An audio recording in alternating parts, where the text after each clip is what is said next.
Bonjour, joyeuse Pâques et bienvenue à Droit des Réponses. Droit des Réponses, c'est votre magazine 2004 sur Equinox Télévision qui fait le round-up des principaux sujets évoqués par la presse au cours de la semaine qui s'achève. Et cette semaine, la presse s'est beaucoup intéressée à l'affaire de la levée de fonds initiée par le Mouvement pour la Renaissance du Cameroun, le MRC, dans le cadre de la lutte contre la pandémie du coronavirus au Cameroun. Une initiative interdite par le ministre de l'Administration territoriale observe la nouvelle expression. Le journal du Carrefour Equinox à Bonakwamouan, ici à Douala, indique que Paul Atangadi demande l'arrêt des opérations de levée de fonds lancées par certains leaders politiques et fait savoir qu'une telle opération requiert au préalable son autorisation.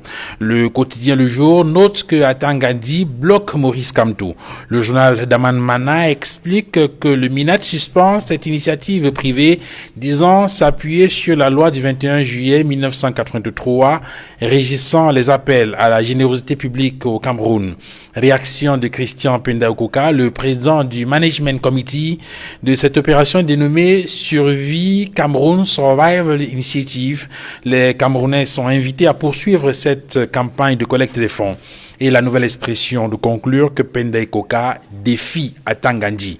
Pour le quotidien, le Messager s'est reparti pour un autre duel Biya-Kamto après celui de la présidentielle 2018.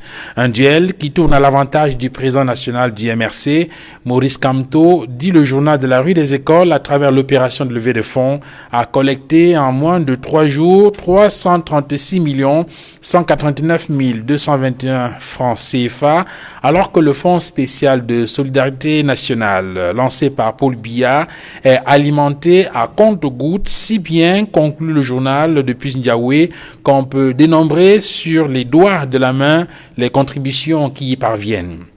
C'est en tout cas une bataille dont les Camerounais n'ont pas besoin en ce moment, la préoccupation aujourd'hui étant la construction d'une union sacrée de la nation tout entière face au coronavirus qui continue de faire des ravages dans notre pays.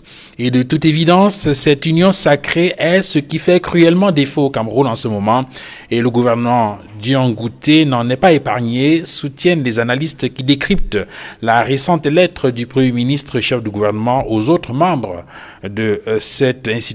S'agissant de la mise en œuvre de la stratégie gouvernementale de riposte contre la propagation de la pandémie du coronavirus, écrit le secrétaire général des services du Premier ministre, les administrations sectorielles impliquées doivent préalablement solliciter et obtenir formellement du chef du gouvernement les autorisations nécessaires avant de prendre des mesures à portée générale, de manière, poursuit la correspondance, à éviter la cacophonie observée dans la communication sur cette crise sanitaire qui préoccupe la communauté nationale et internationale. Question, à qui s'adresse précisément ce rappel à l'ordre du chef du gouvernement? Au ministre des enseignements secondaires et au ministre de l'éducation de base dans l'affaire de la fausse vraie rumeur sur le retour à l'école le 21 avril prochain, au ministre de la Recherche scientifique et de l'Innovation dans la récente sortie sur les chauves-souris ou encore sur la production de la chloroquine a abondamment été relayée sur les réseaux sociaux cette semaine, ou encore au ministre de l'Administration territoriale dont certains disent que sa menace contre le Mouvement pour la Renaissance du Cameroun sur la question de la levée des fonds était une sortie de piste, ou même encore au ministre de la Santé publique qui dit avoir changé son mode de communication sur le coronavirus au Cameroun. Cette cacophonie gouvernementale n'impacte-t-elle pas négativement sur la lutte que l'État du Cameroun mène contre le coronavirus? Que vaut ce recadrage du Premier ministre? Peut-on s'attendre dorénavant à une communication harmonisée du gouvernement sur cette crise, notamment au lendemain de l'annonce de 7 nouvelles mesures édictées par le Premier ministre, parmi lesquelles le port obligatoire du masque pour tout le monde dans les lieux publics dès demain, lundi 13 avril 2020? Toutes ces questions et bien d'autres constitueront la toile de fond de cette émission de Droit des Réponses qui reçoit ce dimanche Maître Emmanuel Pensi. Bonjour Maître. Bonjour Duval et bonjour à vos millions de téléspectateurs. Merci infiniment d'être venu sur ce plateau. Vous êtes avocat au barreau du Cameroun et militant du Rassemblement démocratique du peuple camerounais, le parti au pouvoir. Je ne suis pas simplement militant, je suis un cadre du parti Mais je voudrais quand même, tout à l'heure on en parlera, parce que j'ai un de mes fils qui est confiné, qui travaille à Paris, qui est à TF1, qui est subdéco, et qui est là depuis le 17 mars, et qu'on balade d'hôtel en hôtel, et qui se sent bien, et que juste ici, on m'a dit qu'il est peut-être porteur sain, mais ça fait plus d'un mois. Et je ne pense pas qu'on doit le mettre dans un hôtel qu'on appelle Afrique Hotel, qui se trouve à Brazzaville, je ne sais pas où c'est. Je suis prêt à payer l'hôtel de mon fils, et puis à payer qu'on lui fasse un test probant, sérologique, avec mon argent. Parce que c'est mon fils, et je ne voudrais pas qu'on le balade, il n'est pas malade, il se sent bien. On m'a autorisé à le sortir, je n'ai pas voulu parce que on m'a dit qu'il était testé positif, mais ça fait plus d'un mois. Et pour les parents, c'est quelque chose d'insupportable. Donc, il faudrait qu'on ait une certaine manière de faire pour rassurer les populations. Et je pousse cette gueulante, bien que je remercie les autorités pour le fort incommensurable que fait le gouvernement. D'ailleurs, je salue ici le gouverneur qui a payé de sa personne, puisqu'il a été lui-même malade. Mais de grâce, quand vous prenez les gens et que vous les mettez en confinement, faites des tests rapidement.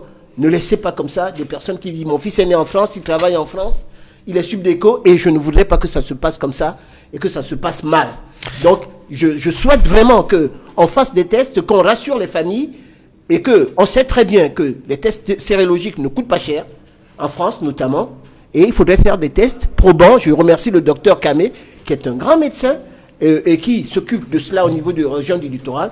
Et il faudrait qu'on rassure les populations parce que ça va dans tous les sens. Merci, Maître Emmanuel Bensi. En tout cas, on aura l'occasion de revenir sur cette question dans le courant de cette émission. J'introduis également le docteur Modeste Ngonon. Bonjour. Bonjour, monsieur Djival Fangwa. Je salue les copanélistes, je salue les Camerounais, et tout en leur disant que devant le péril qui nous menace, le Cameroun a un peuple qui est grand. Et ce grand peuple doit sortir vainqueur, ensemble, et dans la concorde, contre le coronavirus. Docteur Modeste Ngonon, vous êtes médecin et vous êtes également militant du MRC, le Mouvement pour la Renaissance du Cameroun. Je dois préciser que vous êtes membre du bureau du porte-parole du MRC du président Maurice Kamto. Tout à fait, monsieur Djival Fangwa, tout à fait, parce que, je veux dire, parmi d'autres casquettes, entre autres, donc, il y a cette situation où je suis effectivement membre du bureau de porte-parole du président Kamto, et j'ai d'autres casquettes politiques que je ne voudrais pas évoquer ici. Ouais. Merci infiniment d'être venu sur ce plateau. Edmond Kangia, bonjour. Bonjour Djival Fangwa, je salue les copanélistes. Je salue tous les téléspectateurs, téléspectatrices fidèles de cette émission, et je leur souhaite une joyeuse fête de Pâques, en espérant que cette fête de Pâques soit un signe d'espoir pour tous les Camerounais, pour tous les Africains et pour tous les citoyens du monde entier qui luttons ensemble contre le coronavirus. Espérons que cela permettra, à travers cette journée, pour tous les chrétiens et pour tous ceux qui luttent contre le coronavirus, d'éloigner davantage ce virus afin qu'il n'y ait plus de propagation et que les Camerounais, les Africains et les citoyens du monde soient de plus en plus en santé. Merci Edmond Kangia, vous êtes journaliste, éditorialiste à la Nouvelle Expression et consultant en droit de réponse. Nous avons en ligne des États-Unis le docteur Marie Mbaga. Bonjour. Bonjour, merci de m'avoir donné l'opportunité de m'exprimer aujourd'hui. Sur la modernité du monde, y compris dans d'autres pays, très internationales. Je salue les journalistes et j'espère que nous pouvons de cette radio de valeur pour apporter quelque chose à notre pays. Donc, la qualité technique va s'améliorer. Merci, Dr Marie Mbaga. Vous êtes médecin de santé publique et vous êtes spécialiste en santé internationale. Vous êtes experte en stratégie de gestion des politiques de santé publique auprès de plusieurs organisations internationales. Nous revenons à vous dans quelques secondes, le temps d'améliorer la qualité de la connexion avec vous dans le cadre de cette émission de droit des réponses. Edmond Kamgia, cette semaine, entre autres éléments qui ont retenu l'attention de la presse et même de l'opinion nationale et internationale, il y a bien évidemment cette correspondance du Premier ministre, chef du gouvernement. En tout cas, la correspondance est signée du secrétaire général des services du Premier ministre et qui attire l'attention des membres du gouvernement sur une sorte de cacophonie gouvernementale. C'est vrai qu'on en parlait déjà la semaine dernière, on l'a évoqué, on l'a effleuré un tout petit peu. Mais là, on a donc cette correspondance qui attire l'attention des membres du gouvernement sur la nécessité de faire viser leur sortie, leur déclaration par le chef du gouvernement avant toute autre opération. Comment est-ce qu'il faut comprendre cette sortie du Premier ministre? D'abord, il faut dire qu'il était temps que le Premier ministre, chef du gouvernement, assume pleinement et totalement ses fonctions, en ne permettant plus que des ministres, de manière isolée, puissent faire des sorties parfois inopportunes, désagréables, et de manière parfois à rendre difficile la communication, la sensibilisation sur le message précieux qu'adresse régulièrement le ministre de la Santé aux compatriotes. Il était important que le message, je le répète, du ministre de la Santé soit entendu et qu'il n'y ait pas de bruit autour, des bruits provoqués par d'autres membres du gouvernement sur des questions parfois, j'allais dire, incidemment concernant leur département ministériel, mais qui n'apportent rien ou pas grand-chose à la communication que fait le ministre de la Santé en ce moment. Non, en fait, vous lisez entre les lignes et vous semblez indiquer qu'il y a un problème avec la communication du ministre de la Santé publique qui est brouillée par d'autres communications de membres du gouvernement. C'est bien cela. C'est le cas. Donc, en fait, pour vous, c'est une sortie qui vise à, on va dire, à protéger la communication du ministre de la Santé. Absolument. C'est-à-dire, c'est une sortie qui vise à rassurer d'abord le ministre de la Santé sur le travail efficace, sur les efforts qu'il fournit sur le terrain, et on le voit bien.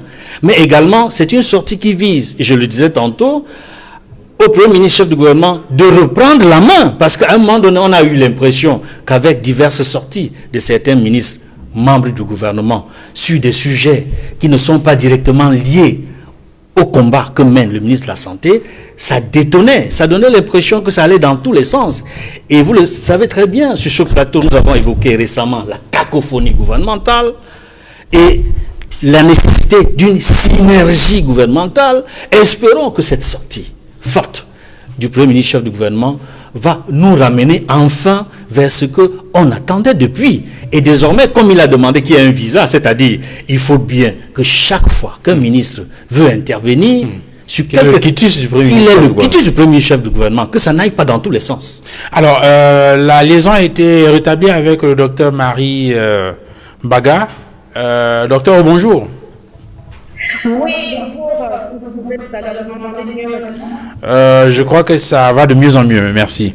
Alors, il y a donc ce premier sujet que nous évoquons en rapport avec ce qu'on considère comme étant une sorte de cacophonie gouvernementale concernant la stratégie de riposte du gouvernement face au Covid-19. Est-ce que vous avez perçu de là où vous êtes cette cacophonie gouvernementale? Oui, bonjour encore, et je dirais, nous ne sommes pas étonnés de cette cacophonie. Il y a 2 ou 3 semaines, sur les antennes de chaîne concurrente, nous dénoncions déjà le manque de stratégie globale. Et cette sortie vient à tout moment, parce qu'à un moment, il faut donner la sonnette pour dire qui est le commandant en chef dans cette histoire. Quand on veut faire une stratégie globale, la première chose, c'est de dire qui est le chef et qui doit faire quoi. sur la riposte du gouvernement au Covid-19 au Cameroun, nous n'avons pas su dès le début quelles étaient les différentes responsabilités des membres du gouvernement.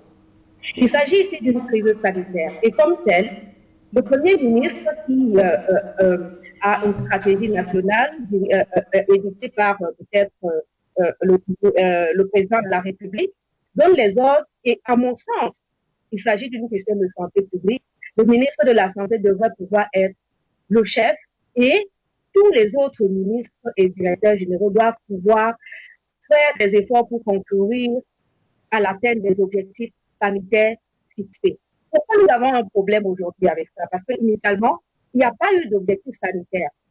Comme vous le savez très bien, le document que nous avons donné au Premier ministre, nous avons décliné ce document en termes d'objectifs. Les objectifs à atteindre à court, moyen, long terme et comment on devrait le faire, y compris à travers la création du task force. Je salue la sortie du Premier ministre pour dire que, en temps de crise, on ne communique pas tout à fait. C'est une bonne chose. Néanmoins, cette sortie ne précise pas qui est le responsable de la task force. À qui est-ce que incombe la communication définitive ou alors ultime à ce niveau-là? Je vous prends par exemple les pays comme les États-Unis. Aux États-Unis, le président Trump, par exemple, fait un communiqué de presse tous les jours. Mais il ne fait pas le communiqué de presse pour remplacer celui qui gère la task force anti-coronavirus ici. Tous ces démembrements, chacun passe pour dire exactement ce qui se passe. Donc, nous saluons cette sortie, mais elle ne résout pas le problème. Nous allons encore voir ces différentes choses. Ce n'est pas clair de qui dirige.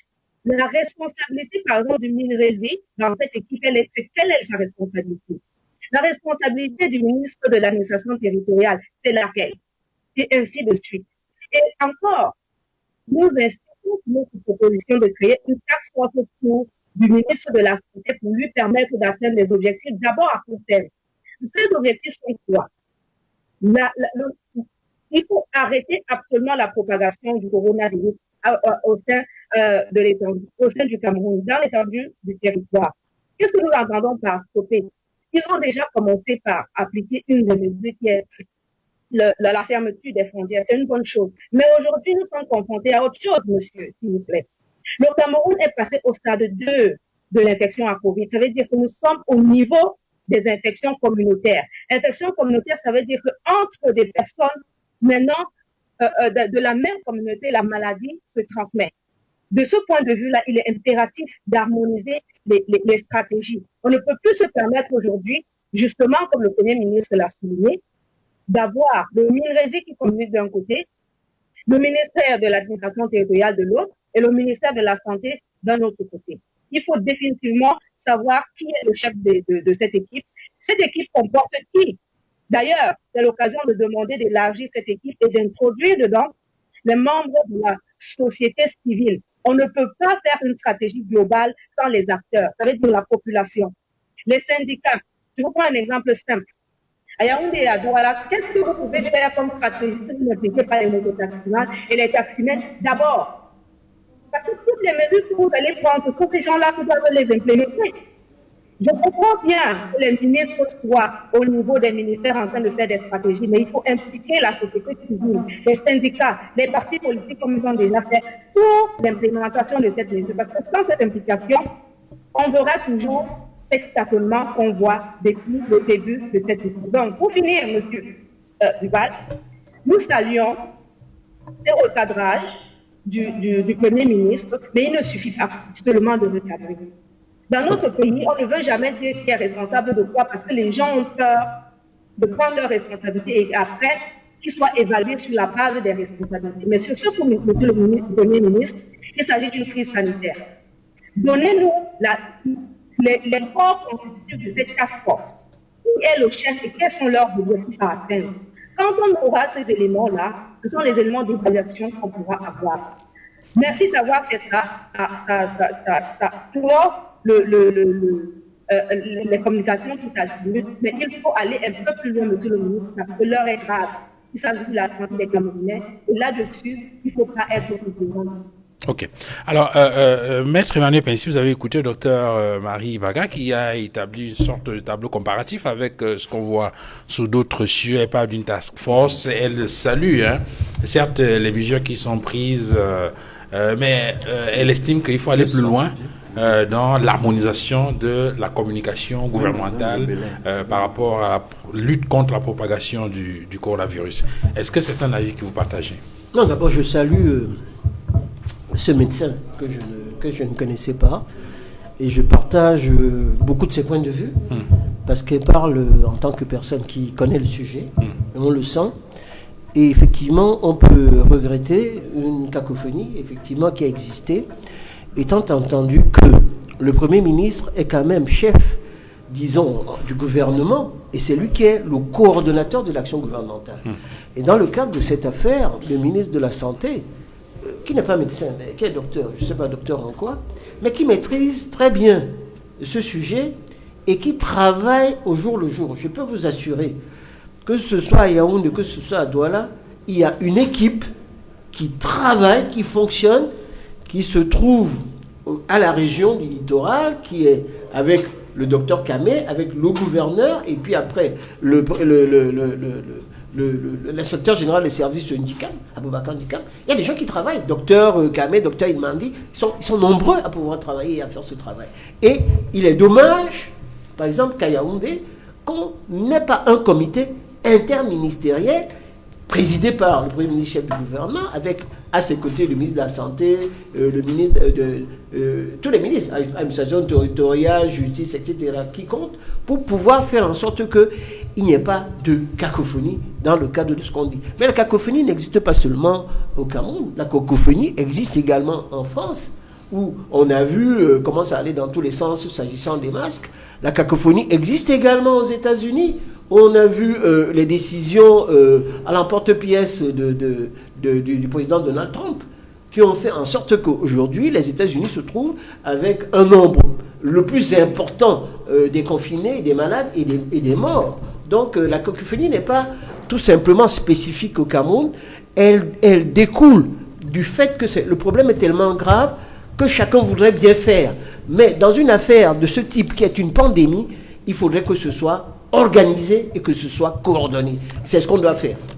Dr Ngora, de votre point de vue, à quoi est due cette cacophonie? C'est vrai que Maître Pensy essaie de relativiser en indiquant que sous d'autres cieux, on voit bien que très souvent les gens ont du mal à pouvoir se accorder leur violence sur la manière d'expliquer un certain nombre de choses.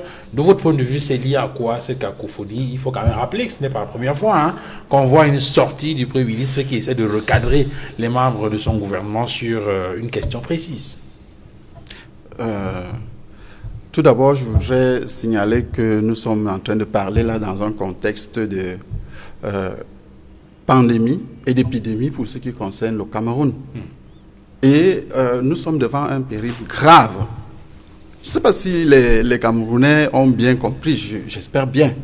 Mais il faut quand même le rappeler, nous sommes dans un contexte d'une menace extrêmement grave et mortelle.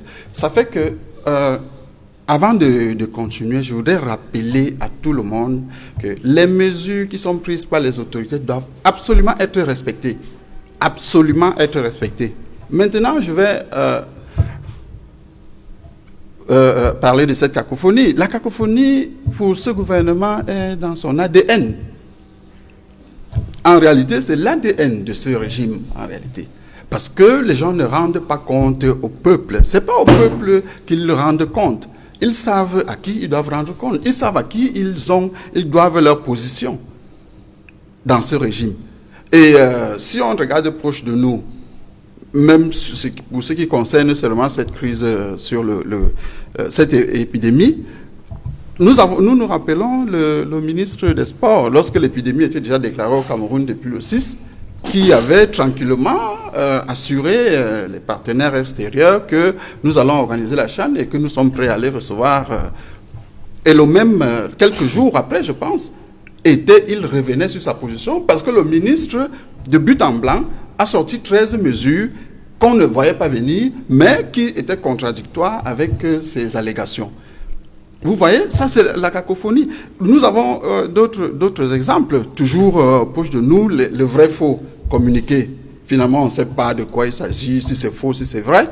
Des ministres de l'éducation de base et puis des enseignements secondaires qui, on s'est rendu compte qu'eux, ils avaient déjà déterminé la date de la rentrée, ainsi de suite.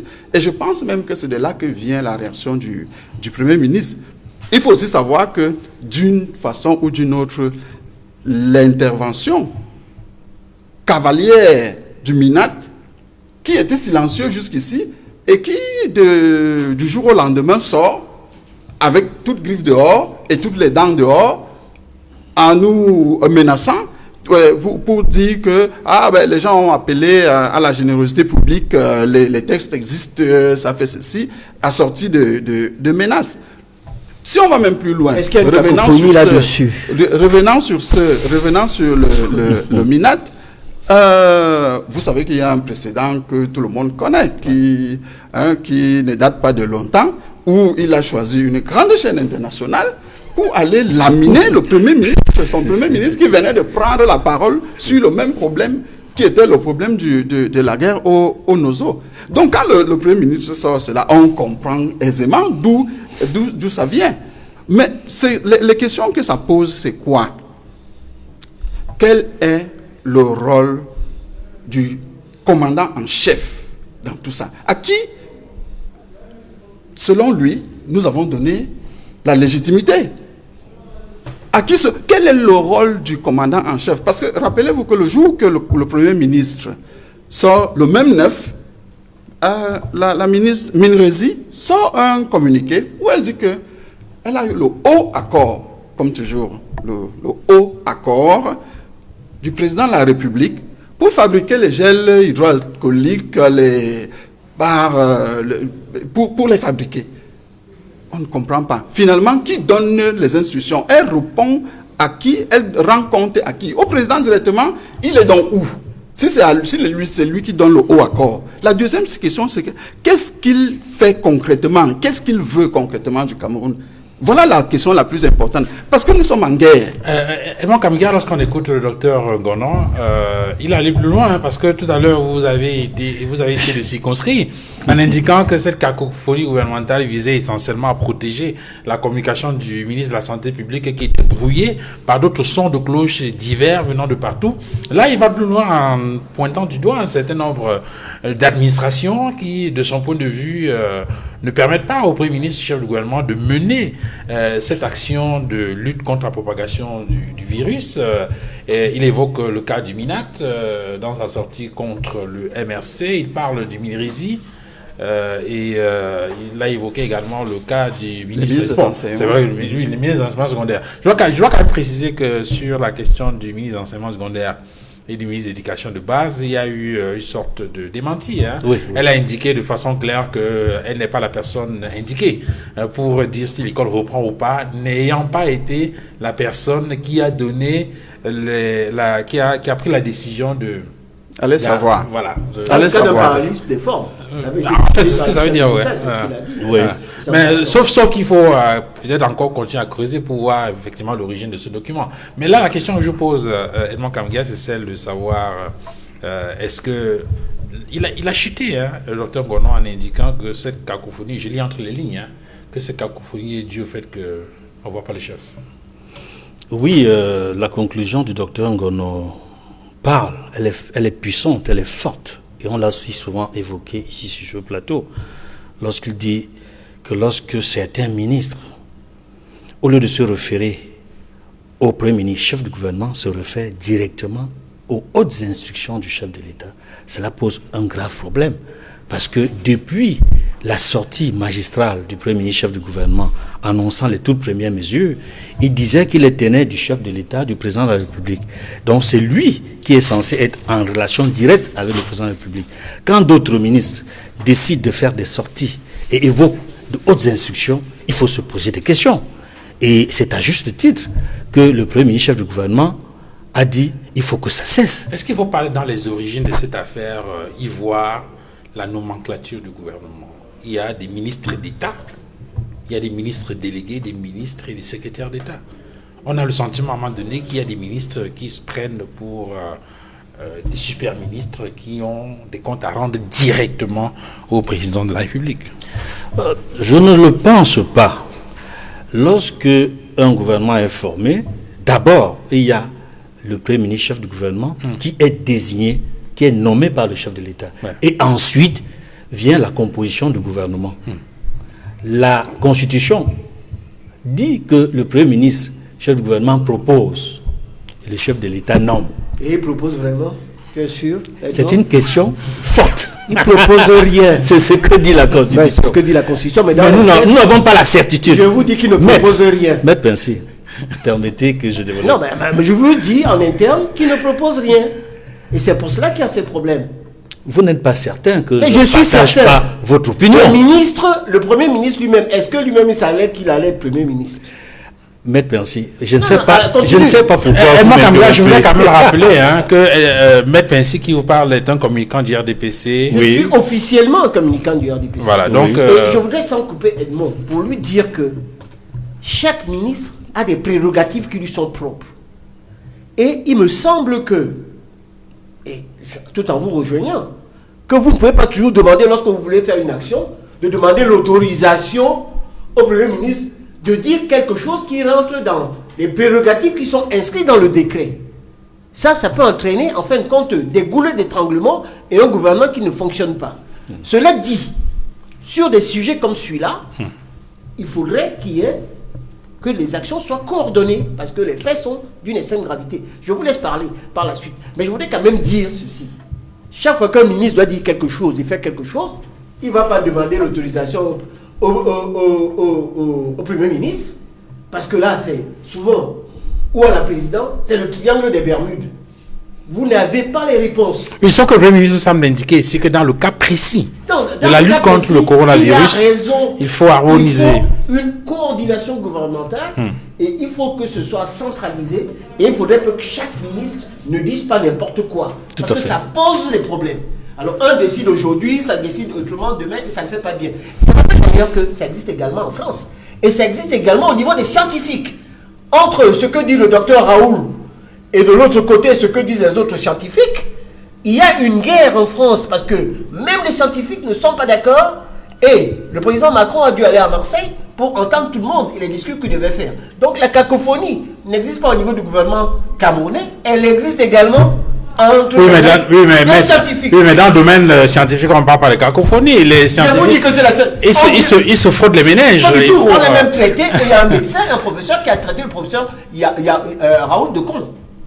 Ça va trop loin dans cette guerre-là, parce que nous ici, parce qu'on n'en parle pas. Pourquoi nous ici, on n'en a pas tellement? On a l'habitude de prendre la quinine. On nous a supprimé la quinine en disant que ça ne marchait pas bien. Et on se rend compte que la quinine, quand même, c'est ça qui fonctionne. Ajouter un autre médicament pour faire en sorte que nous ayons une petite... nous sommes un peu immunisés par rapport aux autres. C'est pour ça qu'il n'y a pas une prorogation. Le professeur Raoult en a parlé. On a un énorme problème parce que ce virus, personne ne sait de quoi il s'agit. Je comprends très bien que certains ministres, pour, disons, exister, se mettent tout simplement à déblatérer un certain nombre, j'allais dire, d'inepties qui entraînent des cacophonies qui font en sorte que le Premier ministre, qui est quelqu'un de sérieux, voit que ça va dans tous les sens.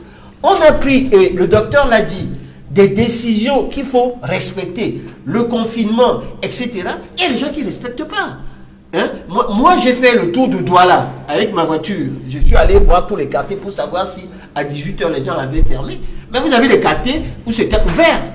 Si vous allez par exemple à Daïdo, rue de la Joie, on voit encore le poisson dehors. Et effectivement, ces dames-là vous diront que vous ne pouvez pas refuser qu'on vende le poisson parce que le poisson arrive par la mer et nous n'avons pas de frigidaire. Donc, et nous vivons au jour le jour. Donc, on va discuter tout à l'heure sur le problème du confinement, des mesures que doit prendre le gouvernement et des difficultés des Camerounais parce que la misère peut tuer plus que le Covid-19. Alors, Edmond Kamga, est-ce que cette correspondance du Premier ministre, de votre point de vue, peut véritablement recadrer? Est-ce que on peut, au lendemain de cette sortie du Premier ministre, observer une harmonisation, une coordination de l'action gouvernementale face au Covid-19? Avant de répondre à cette question, je voudrais juste dire à Maître Pensy qu'il ne faut pas qu'on confonde les lieux et les espaces.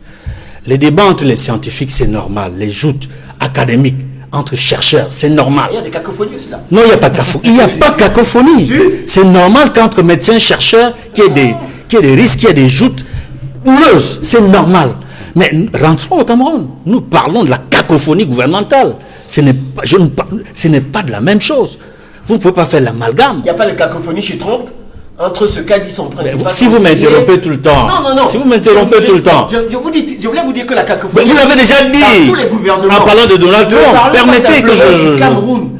Hein? Il y a par exemple en Suède, il y a une cacophonie énorme au niveau de la Suède, qui est le seul pays qui n'a pas accepté le confinement, où il y a des morts qui ont éclaté. D'accord. Alors, permettons d'engagement. C'est pas simplement, je voulais dire que c'est pas spécifique au Cameroun, parce que vous voulez tout ramener au Cameroun. Même si vous ne cautionnez pas. Il n'y a pas 900 personnes qui sont, et vous pensez que le Cameroun, on est à quel niveau, etc. Alors qu'il y a plus de, combien de morts aux États-Unis? Combien de morts il y a au Cameroun par rapport à... Allons-y, Edmond. Si vous allez tout le temps je ne te coupe plus, Edmond. Me couper, je crois que à cette allure, je ne sais pas. C'est la passion. Les téléspectateurs, c'est la passion ils vont du apprécier. problème. Mais vous savez très bien quelle estime je porte pour vous. Tout à fait, Maître Merci. Je dis tout simplement que nous sommes dans un cas particulier, la cacophonie gouvernementale. Pendant au moins 2 semaines, nous avons débattu, discuté de la cacophonie gouvernementale, de la nécessité d'un recadrage. Et nous sommes heureux que le Premier ministre chef du gouvernement ait enfin réagi de manière positive. Mais alors, est-ce que cette fois c'est la bonne là?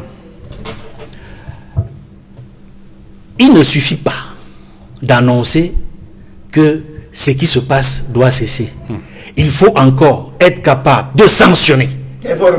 Ah oui, il faut sanctionner. Ça me rappelle, il y a eu dans le passé, dans ce pays, des premiers ministres qui étaient quand même des hommes de poing, qui, à certains moments, quand ils se sont rendus compte qu'il y a des ministres, parce qu'ils sont ministres d'État, se foutaient de sa gueule, ont écrit au chef de l'État et dit que si ça continue ainsi, je ne peux pas continuer à assumer mes fonctions si j'ai des ministres qui ne m'écoutent pas, qui font comme ils veulent. Ils ont démissionné. Et le Premier ministre n'a pas démissionné, mais il a obtenu la tête. Il a obtenu la tête de certains ministres, que je ne citerai pas ici. 2 ministres d'État. 2 ministres d'État et d'autres ministres qui n'étaient pas des ministres d'État. Je ne vais pas citer le nom du Premier ministre. Mais c'est pour dire que c'est une exhortation que je fais au Premier ministre chef du gouvernement. Allez de l'avant. Et soyez capable d'obtenir la tête des ministres qui ne veulent pas être à jour, qui ne vous écoutent pas, qui vous empêchent, vous et votre gouvernement, et surtout dans la riposte au coronavirus, d'aller contre la propagation du virus et d'apporter une solution efficace au Covid-19. C'est le président de la République. C'est une exhortation que je fais au Premier ministre, chef de gouvernement. Alors maintenant, il ne peut pas agir de manière efficace, même sanctionner, si la haute hiérarchie qu'il a mandaté pour cette mission ne le soutient pas. Je pense pas le cas. Et c'est la raison pour laquelle vous voulez aggraver. C'est la raison pour laquelle, mais Pensy, lorsqu'on vous écoute, on a le sentiment que cette cacophonie n'impacte pas fondamentalement sur la riposte du gouvernement face au Covid. Non, ça vraiment, ça n'impacte pas. Maître Pensy, vous voyez bien, chaque fois que j'ai la parole, vous m'interrompez. Et ici, je suis d'exhorter, n'est-ce pas? Tu demandes ton change de gouvernement. Non, c'est pas ce que j'ai dit. Tu veux qu'il y ait un remaniement ministériel? Mais je voudrais qu'on permette au Premier ministre. Quand je dis je veux qu'on permette, je voudrais que le chef de l'État, que nous ne voyons pas, que nous ne savons pas s'il est encore avec nous dans ce combat. Vous le cherchez pourquoi? C'est notre président. Le président de la République doit être au devant de la scène, comme on le voit dans d'autres pays africains. On le voit aux États-Unis et vous citiez Donald Trump, il est au devant de la scène. Maître Pensy, Emmanuel Macron au devant de la scène, Alassane Ouattara, Cyril Ramaphosa. Le Premier ministre anglais est confiné, mais il s'adresse à sa population. Il continue à s'adresser à la population, bien que confiné. Il n'est pas confiné, il est malade. Il est malade, donc il est même plus que confiné. Il est plus que confiné, mais il s'adresse à sa population. Alors c'est un malade confiné donc. Nous ne savons pas quelle est la situation de notre chef d'État. Il va très bien, ne le cherchez pas. Ah bon? Alors, d'autant que lorsqu'on écoute M. Pensy, cela n'a pas un impact réel sur le fonctionnement ou sur la stratégie. Mais il travaille, je vous assure, il travaille beaucoup au Cameroun. Alors, laissez-moi répondre, Maître Pensy, c'est à moi qu'on pose la question. Vous avez dit tout à l'heure que la cacophonie, c'est partout et autres. Mais si j'étais cynique, j'allais sourire. Parce que c'est une contradiction que je ne comprends pas. Mais je ne suis pas cynique parce que nous sommes en phase dans un problème vraiment très, très sérieux. Je vous parle en tant que médecin. Les gens ne s'imaginent pas de quoi il s'agit. On a dit que c'est grave. Et donc, oui, c'est donc pour vous dire que je ne peux pas sourire quand vous avez de telles contradictions. Parce que quand vous dites que je vous la démontre. Quand vous dites que la cacophonie n'a aucun impact, et vous prenez l'exemple des États-Unis dans la cacophonie pour nous révéler le corollaire de cette cacophonie qui est que les États-Unis actuellement caracolent en tête des pays atteints par le Covid. Et vous venez pour dire que vous voulez nous dire qu'au Cameroun, notre cacophonie ne va pas donner les mêmes conséquences qu'aux États-Unis. Attendez, vous parlez de la cacophonie de qui? Les ministres qui ont pris des décisions. Ce ne sont pas des décisions qui impactent. Non, mais Maître si je vous demande quelque chose de simple. Non, vous ne demandez rien. Je vous demande quelque chose de simple. Je suis en train de vous dire ceci. Oui. Vous avez dit que la cacophonie existe partout. Bon, est-ce qu'il faut copier le mauvais exemple? Là, c'est une autre question. Pour moi, c'est non. Pour nous, c'est non. Pour moi aussi, c'est non. Très bien. Et vous dites que la cacophonie se retrouve aussi aux États-Unis? Pas seulement aux États-Unis. Je prends un exemple que vous avez donné, mais c'est vous qui l'avez donné. J'ai même parlé de la France. Je prends celle de la France, des États-Unis. Laissez-moi être auteur de mes propos. Je prends votre exemple sur les États-Unis, où vous dites que les États-Unis, effectivement, font preuve d'une autre cacophonie qui ressemble à la nôtre. La cacophonie des États-Unis, selon vous, a entraîné que les États-Unis sont actuellement parmi les pays les plus atteints, sinon le pays le plus atteint dans le monde. Et vous croyez que notre cacophonie, à nous au Cameroun, parce que nous sommes Camerounais, n'aura pas le même impact? Je suis éberlué. Non, je suis éberlué. Maintenant, je voudrais aussi vous dire, parce que vous avez dit tout à l'heure qu'il y a des ministres d'État, il y a des machins. Non, vous avez dit qu'il y a des gens qui peuvent s'en référer directement au président de la République et autres. Mais de toute façon, la note du Premier ministre est claire. Il s'adresse à tout le monde. Oui. La note est claire. Il a cité les ministres d'État, il a cité les ministres délégués, les ministres délégués, les secrétaires d'État, et puis il les a cités tous. Et il n'a même pas parlé uniquement du Covid. Et quand vous lisez la note du Premier ministre, il parle des notes qui datent depuis les circulaires présidentielles, qui datent des années 80 et 90. Et il ne se spécifie pas. Il n'y a que sur un seul paragraphe qu'il est spécifique sur le Covid. Il parle des principes généraux d'abord du travail gouvernemental. Ça veut dire que ça remonte à loin. Oui. Et aussi, il faut dire que les mesures qui ne sont pas respectées, comme vous dites, je suis d'accord avec vous. Moi aussi, je vais dans les quartiers. J'ai vu que les mesures ne sont pas respectées. Mais si les mesures ne sont pas respectées, posez-vous les bonnes questions. Pourquoi le gouvernement est discrédité? Le gouvernement n'a pas de crédit sur la population. Le gouvernement n'a pas. C'est pour ça que les populations ne respectent pas ces mesures-là. Et Dr Baga disait tout à l'heure, Dr Marie Baga disait tout à l'heure qu'il faut associer le maximum de personnes, notamment la société civile. Oui. Elle a parlé des syndicats, elle a parlé des mototaxis et beaucoup d'autres ordres socio-professionnels qui devaient être associés à cette stratégie de lutte pour qu'elle soit beaucoup plus efficace. Oui, bien sûr. Vous savez que le régime actuel a toujours cru que l'État, c'est la panacée. C'est extrêmement grave. On est perplexe quand on voit ça. L'État ne peut pas apporter toutes les solutions. L'État doit se faire accompagner par la population, par la société civile, par d'autres pouvoirs. Alors, docteur Marie Baga, vous avez écouté les échanges sur ce plateau en rapport avec cette question-là. Une préoccupation. Le Premier ministre, chef du gouvernement, semble avoir sifflé la fin de la récréation à travers cette correspondance. Est-ce que vous avez le sentiment, est-ce que vous pensez que demain sera meilleur? Certains indiquaient sur ce plateau que ce n'est pas la première fois qu'on observe cela. Est-ce qu'il a plus de chances au lendemain de cette mesure-là d'avoir des résultats nettement meilleurs si on n'a pas fait un véritable diagnostic pour savoir quelles sont les origines de cette cacophonie gouvernementale? Merci de me donner la parole et j'espère que vous m'entendez mieux là maintenant. Ça va de mieux en mieux, oui. Ok, merci. Mais écoutez, vous venez de le dire, le diagnostic de ce qui n'a pas marqué pour qui est cacophonie. Si on ne l'a pas fait, il faudrait déjà que, y compris nous ici sur ce plateau, et les Camerounais, surtout les ministres eux-mêmes comprennent que la gestion de cette pandémie au Cameroun n'a rien à voir avec la structure normale de l'administration camerounaise, y compris ministérielle. C'est pour ça que nous avons proposé, pour clore tous ces débats, parce que j'ai l'impression que même au très haut niveau du Cameroun, on aime la cacophonie, on aime la confusion, on aime quand c'est pas clair. Surtout pour ne pas être comptable de ces actes. Il ne s'agit pas ici de qui est le patron de qui dans la gestion des affaires courantes. Il y a une riposte. Monsieur Maître Peltier parlait tout à l'heure des États-Unis et de la cacophonie qui pourrait y avoir.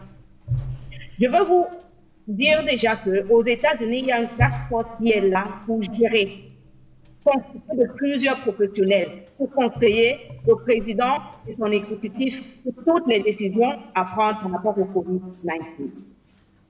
Au Cameroun, il faut bien, je vous le dis encore, il ne s'agit pas de la gestion des affaires courantes. Il s'agit de la gestion d'une crise. Et à cet effet, nous insisterons toujours qu'il faut créer une task force, une équipe avec un responsable et des objectifs à atteindre.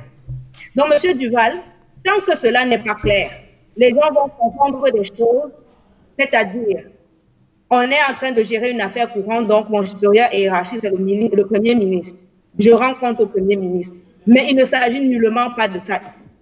Donc, en ce qui nous concerne, si cette task force avec des responsabilités précises ne sont pas claires, les cacophonies ne seront pas finies parce que c'est pas aujourd'hui que nos ministres font de la cacophonie. On dirait que chaque ministère est une entité à part au Cameroun et qui n'ont rien à voir en relation des uns et des autres. Ça a toujours été comme ça, mais cette fois-ci, il faut qu'on l'arrête et chacun prenne ses responsabilités. Je voudrais revenir sur 2 ou 3 trucs maintenant que j'ai un peu la parole pour parler d'une différenciation qui me tient à cœur. La cacophonie scientifique dont on a parlé. En fait, il faut recentrer le débat et vraiment faire un report des faits. Entre scientifiques, il n'y a pas de cacophonie. Les hypothèses à tester peuvent être différentes et chacun, par rapport à son expérience, à sa population, à ses caractéristiques épidémiologiques et démographiques, peut avoir des hypothèses différentes à tester. Mais cependant, tous les scientifiques s'accordent sur la méthodologie d'un travail scientifique. Aucun scientifique ne va remettre en cause une méthodologie bien conduite parce que nous avons un standard de méthodologie quand on conduit des études. Ce qui s'est passé en France avec le professeur Raoul et qui se passe peut-être ici aux élections sur les méthodologies qu'on se comprenne. On parle de cacophonie en ce qui concerne la méthodologie quand elle est respectée, mais les hypothèses à tester sont différentes. Et chacun a le devoir d'aller prouver oui ou non son hypothèse peut être prouvée avec la méthodologie qui va avec.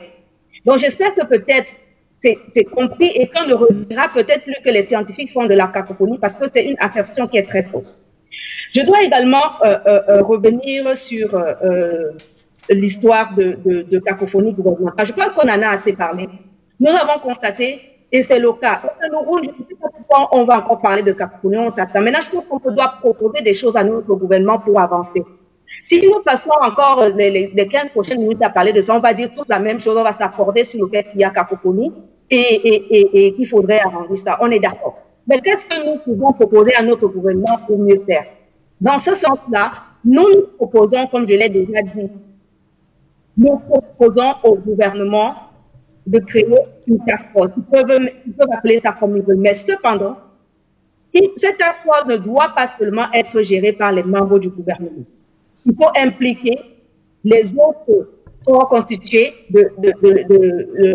du Cameroun, c'est-à-dire les syndicats, la société civile, les membres des institutions internationales aussi, parce qu'ils ont leur expertise à apporter.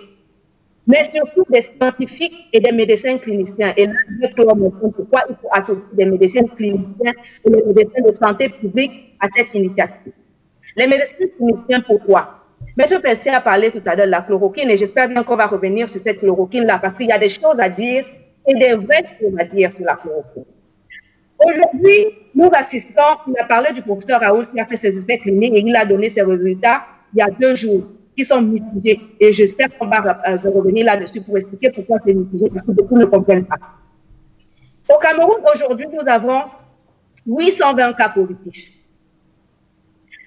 Nous avons l'opportunité historique de faire aussi nos essais cliniques. Parce qu'un essai clinique, c'est quoi? Je vous le rappelle. C'est une méthodologie de recherche qui vise à prouver l'efficacité ou non d'un protocole thérapeutique. Dans ce cas, il s'agit de la chloroquine, d'une part, ou de l'autre part, un antirétroviral connu qu'on appelle Caledra, et bien d'autres molécules, mais je m'arrêterai à ces 2 molécules. 820 cas, c'est une belle base pour des essais cliniques. Arrêtons d'importer et de copier-coller ce que les autres font. Parce qu'au Cameroun, on a recommandé la quinine sur ce que le professeur Raoul avait fait. Il a rendu copie déjà, il faut ajuster peut-être ou pas. Mais nous-mêmes, nous pouvons être au devant de la scène de cette histoire en mettant nous-mêmes en place un protocole de recherche par nos cliniciens pour montrer comment le Cameroun peut être spécifique ou pas. Pourquoi la chloroquine marcherait pour les Camerounais et elle ne marcherait pas? Et faire des recommandations qui pourraient être diffusées dans la sous-région et peut-être donner le là en termes de recherche là-dessus. Ça, c'était pour les médecins cliniciens qu'il faut absolument associer. Maintenant, les médecins de santé publique, comme mon collègue qui est sur le plateau du Lougera, les médecins de santé, leur travail, c'est de faire de la stratégie pour la santé des populations. Pourquoi c'est important? Il y a ce qu'on appelle la santé communautaire et aujourd'hui, on est au stade communautaire. Il va de quoi une stratégie de communication, communautaire et une stratégie de communautaire. Et les médecins de santé sont les mieux placés. Ce n'est ni un ministre qui va leur dire, qui va leur donner les objectifs. C'est eux qui doivent conseiller le ministre sur ce qu'il faut faire au niveau communautaire pour avoir des résultats et un impact rapide. Donc, je me résume, Monsieur Duval.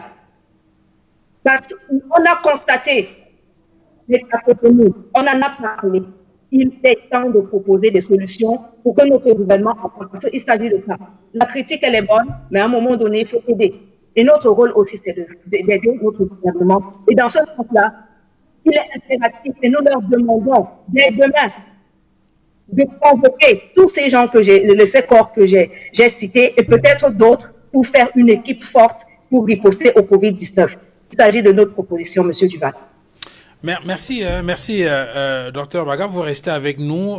Je vais recueillir l'avis des panélistes sur 2 ou 3 sujets que vous avez évoqués. D'abord pour Dr Godon, sur cette affaire de chloroquine. On a entendu le ministre de la Recherche scientifique et de l'Innovation indiquer, et c'est la nouvelle expression qu'il soulignait en cette semaine, que le Minérisi a obtenu le quitus du ministre de la Santé publique pour la production de cette chloroquine. Sauf que, semble-t-il, il y a un problème qui se pose en ce moment, c'est la question des intrants qu'il faut utiliser dans la fabrication, dans la production de cette affaire-là. Quel est votre avis sur cette question?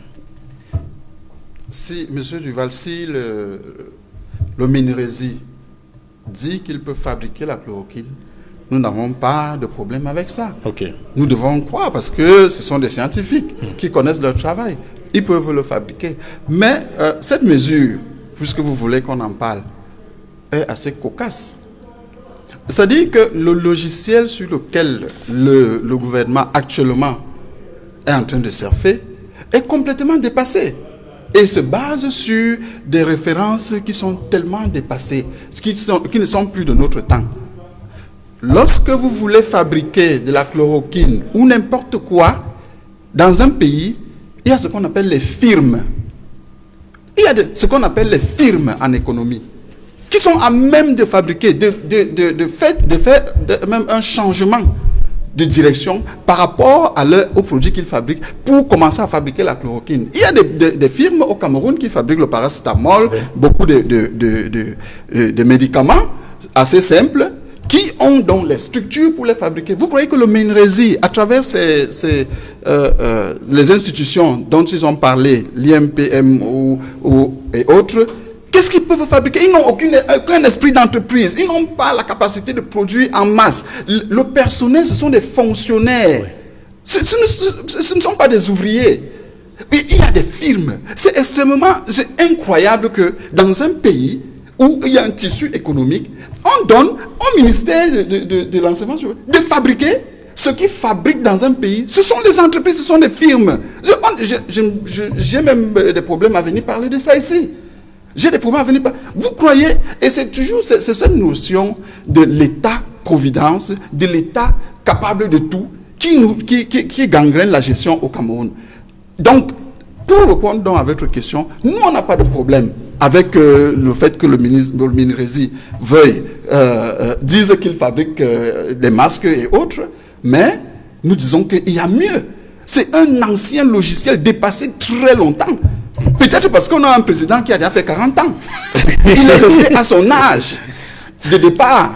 Mais Maître Emmanuel Pensy, en attendant d'explorer ou de voir plus clair sur cette question de production de la chloroquine, qui est considéré aujourd'hui comme le protocole officiel arrêté pour faire face au virus du corona, on est obligé de continuer à rester sur les mesures gouvernementales et les mesures édictées par l'Organisation mondiale de la santé. On se souvient que le 17 mars dernier, le premier chef du gouvernement avait énoncé un certain nombre de mesures. Il y a eu une sorte d'évaluation qui a été faite, et cette semaine encore, il est monté au créneau pour annoncer 7 nouvelles mesures. Comment est-ce qu'il faut comprendre cela?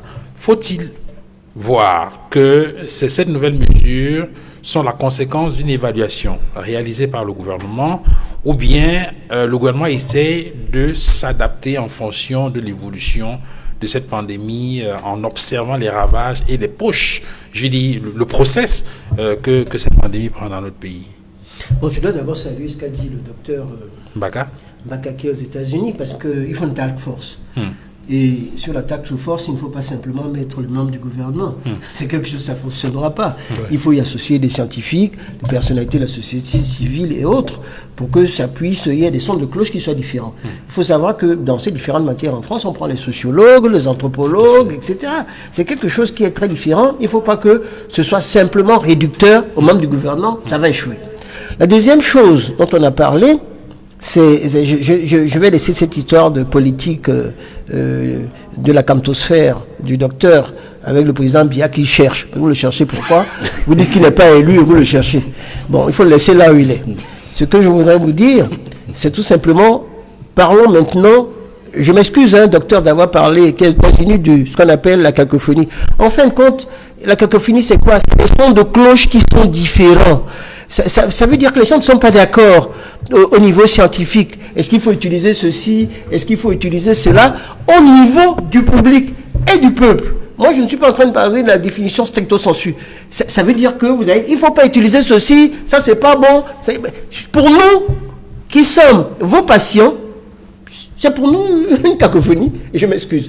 Mais je vous abandonne ce terme parce que les scientifiques n'aiment pas qu'on les critique. Cependant, s'agissant du ministère de la Recherche, le ministère de la Recherche scientifique n'a pas compétence pour fabriquer les médicaments. Ça, je suis d'accord avec vous, docteur. Il faut que ce soit des firmes. Et d'ailleurs, vous le savez, là, nous rentrons dans ce qu'on appelle les problèmes de brevet du médicament. Sur les brevets du médicament, la chloroquine est rentrée dans le domaine public. Donc, à partir du moment où c'est parce que moi, j'ai fait une thèse de 3e cycle en matière de droit de la propriété industrielle. Je l'ai fait en 1979 à la Sorbonne. Donc, je sais de quoi je parle sur les brevets de médicaments. C'est tombé dans le domaine public. Par conséquent, on peut le faire et les améliorer. Et elle a dit quelque chose, et c'est vous-même qui avez dit ça.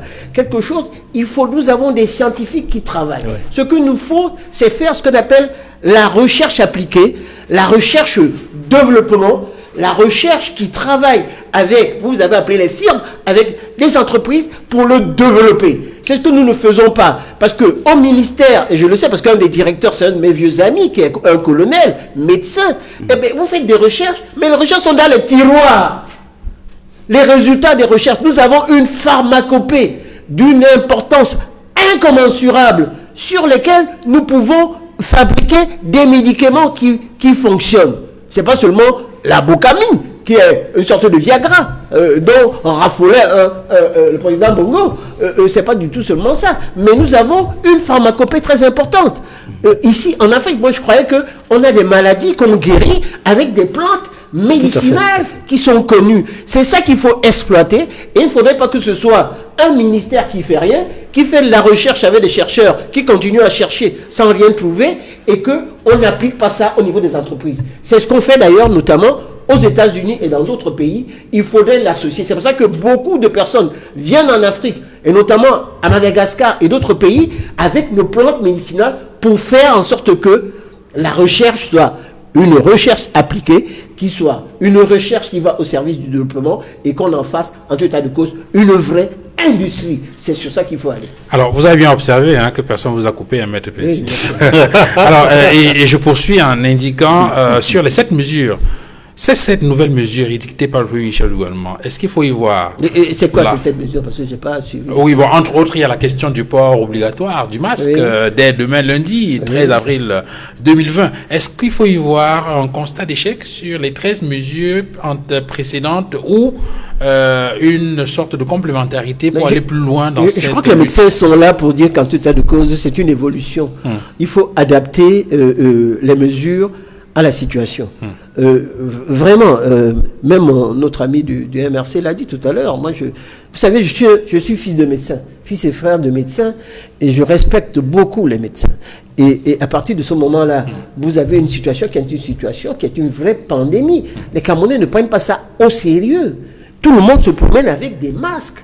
Si le gouvernement le dit, c'est effectivement parce que ça peut faire en sorte que ça peut atteindre plusieurs personnes. On a dit par exemple que la rougeole peut contaminer 28 personnes, alors que le coronavirus, on a dit 2,8 personnes. J'ai suivi ça de certains scientifiques en France aujourd'hui. Donc, ça peut aller très loin. Vous avez des gens qui quittent ici à Douala pour aller au quartier, d'autres qui vont au marché, d'autres qui ne font pas exprès. Le gouvernement a pris des mesures qui sont salutaires et ça, il faudrait que ce soit ferme. Il faudrait que les gens le respectent. Je vois encore les gens qui se promènent en route, qui viennent vous discuter avec vous.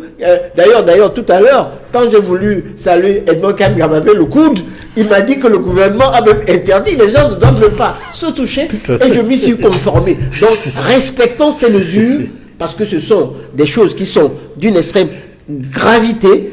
Il faudrait qu'on sache tout simplement que ce n'est pas simplement la Nivaquine, la chloroquine, il faut l'associer à un autre médicament. Et j'ai suivi les médecins pour dire que au moment où on est en train de faire ce que les scientifiques en disant qu'il faut attendre un certain nombre de temps pour savoir si ça peut fonctionner, entre-temps les gens sont en train de mourir. Oui, donc les médecins, dans certains cas, je ne sais pas s'ils font de l'alchimie, mais quand on voit sur les résultats, qui sont quand même des résultats probants du docteur Raoult, peut-être que d'autres méthodes sont en cours. On parle des méthodes avec la BCG, qui est également un des éléments. Il y a d'autres méthodes sérologiques. On a dit qu'on va prélever sur des personnes qui ont pu guérir pour savoir qu'à partir de leur sang, on ne peut pas fabriquer un médicament. Mais tout cela va prendre beaucoup de temps. Moi, ce que je souhaite, c'est qu'il y ait un test comme on fait. On a fait dans plusieurs pays, notamment en Asie.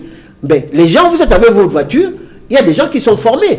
Et nous avons des équipes des mobiles, millions, des centaines, il y a plus de 5000 infirmières qui sont sorties de l'école que l'État n'a pas engagées et qui sont au chômage et qu'on n'utilise pas.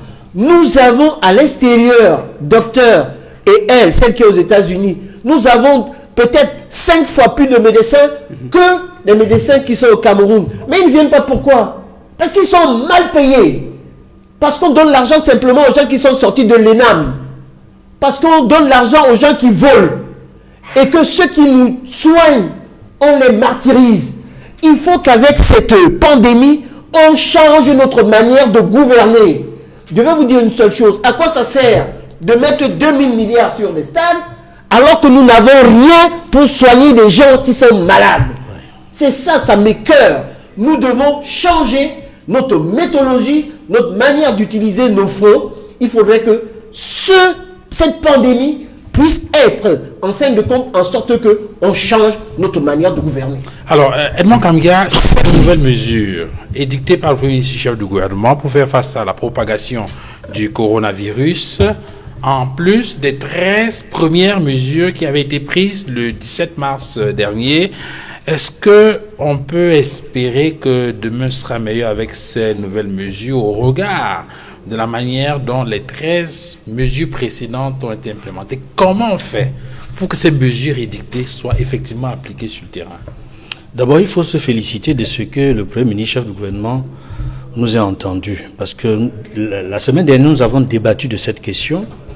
Et la question était de savoir, lorsqu'il faut évoluer, lorsqu'il faut avancer par rapport aux 13 premières mesures, avant que d'évoquer de nouvelles mesures, il faut évaluer. Et nous parlons de la nécessité d'une véritable évaluation et d'une nécessité de réajuster par rapport à la réaction des populations par rapport aux 13 premières mesures. Nous avons le sentiment que le Premier ministre, avec son équipe, ont dû tenir compte de la manière dont les Camerounais se comportent dans les rues, chez eux, par rapport au coronavirus, avant de prendre les 7 nouvelles mesures. Et cette nouvelle mesure nous montre également que le Premier ministre, chef du gouvernement et son équipe ont dû procéder à un certain réajustement, même si cela semble pour nous insuffisant, parce qu'il faut prendre des mesures radicales. Il faut prendre des mesures radicales assorties de sanctions. Oui, le Premier ministre a effectivement annoncé que quiconque ne respecte pas ces mesures édictées sera sanctionné. Oui. Je veux dire que c'est dans les indications qu'il a données dans le communiqué qui rend public cette nouvelle mesure. Oui. Et donc, de votre point de vue, ces mesures accompagnées que la répression, oui, la sanction pourrait permettre effectivement d'implémenter ces mesures-là. Tout à fait. C'est une évolution positive, il faut le dire. Mais il faudrait que ces mesures-là également, que le personnel, c'est-à-dire les forces de l'ordre qui seront requises pour travailler sur le terrain, soient protégées, elles-mêmes protégées. Il faut que ces forces de l'ordre, les éléments de ces forces de l'ordre aient eux-mêmes des masques. Parce qu'aujourd'hui, tous les Camerounais n'ont pas de masque. En tout cas, ils n'ont pas de masques médicaux. Et puis, on voit bien sur le terrain que chacun essaie de faire comme il peut, avec des masques de fortune ou cousus par des couturiers.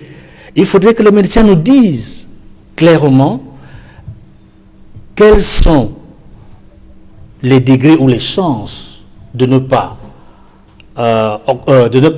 écoper de la maladie lorsque l'on utilise tel type ou tel type de tissu confectionné chez le couturier. Et comment est-ce qu'on peut se protéger de manière efficace en dehors des masques médicaux? C'est une question que je poserai aux médecins des États-Unis et même le médecin qui est sur le plateau. Mais pour continuer à répondre à la question, je voudrais dire qu'il est important que le gouvernement soit vraiment en état de poser des actes forts. J'estime que on a évolué avec beaucoup de balbutiements. C'est maintenant seulement que j'ai le sentiment que le gouvernement se réveille. D'abord, en indiquant qu'il faut mettre fin à la cacophonie gouvernementale. C'était fondamental. Parce que si on n'a pas la même vision, si on n'est pas convergent au sein du même gouvernement, on ne peut pas réussir une belle stratégie de riposte. Ça, c'est important. Docteur Ngonon, il faut rappeler que le 17 mars dernier, le Premier ministre chef du gouvernement avait énoncé 13 mesures. Oui. Parmi ces mesures, je prends à tout hasard la question de l'interdiction des surcharges sur les motos, entre autres. Hein. Oui. On a bien vu que ça continue, ça n'a pas marché. Et avec cette expérience-là, on se pose la question de savoir ce qu'il en sera des 7 nouvelles mesures qui ont été prises par le Premier ministre chef du gouvernement. Est-ce qu'on a plus de chances là d'obtenir des résultats plus intéressants? Le doute grandit, parce que vous vous rendez compte que nous n'avons, face à des mesures d'un certain degré, il n'y a pas d'application. Lorsqu'on prendra des mesures d'un degré supérieur, comment allons nous attendre qu'il y ait une application au niveau du terrain? Le doute est de plus en plus grand. Et concernant ces mesures, je parlais tout à l'heure de la convocation du Menresi pour fabriquer. Je voudrais juste expliquer simplement, parce que d'abord je ne suis pas économiste, je suis plutôt médecin, mais je sais que dans un pays, le squelette de la production, c'est les entreprises. Bien sûr. Le squelette d'un pays, c'est les entreprises, c'est des firmes qui produisent les biens et services que nous consommons tous les jours. C'est trivial. Et alors, qu'est-ce que un gouvernement doit faire? Le gouvernement s'est arrogé de fait, il est de fait celui qui nous pilote. Nous, on oublie toutes les questions antérieures parce qu'actuellement, nous sommes dans le coronavirus.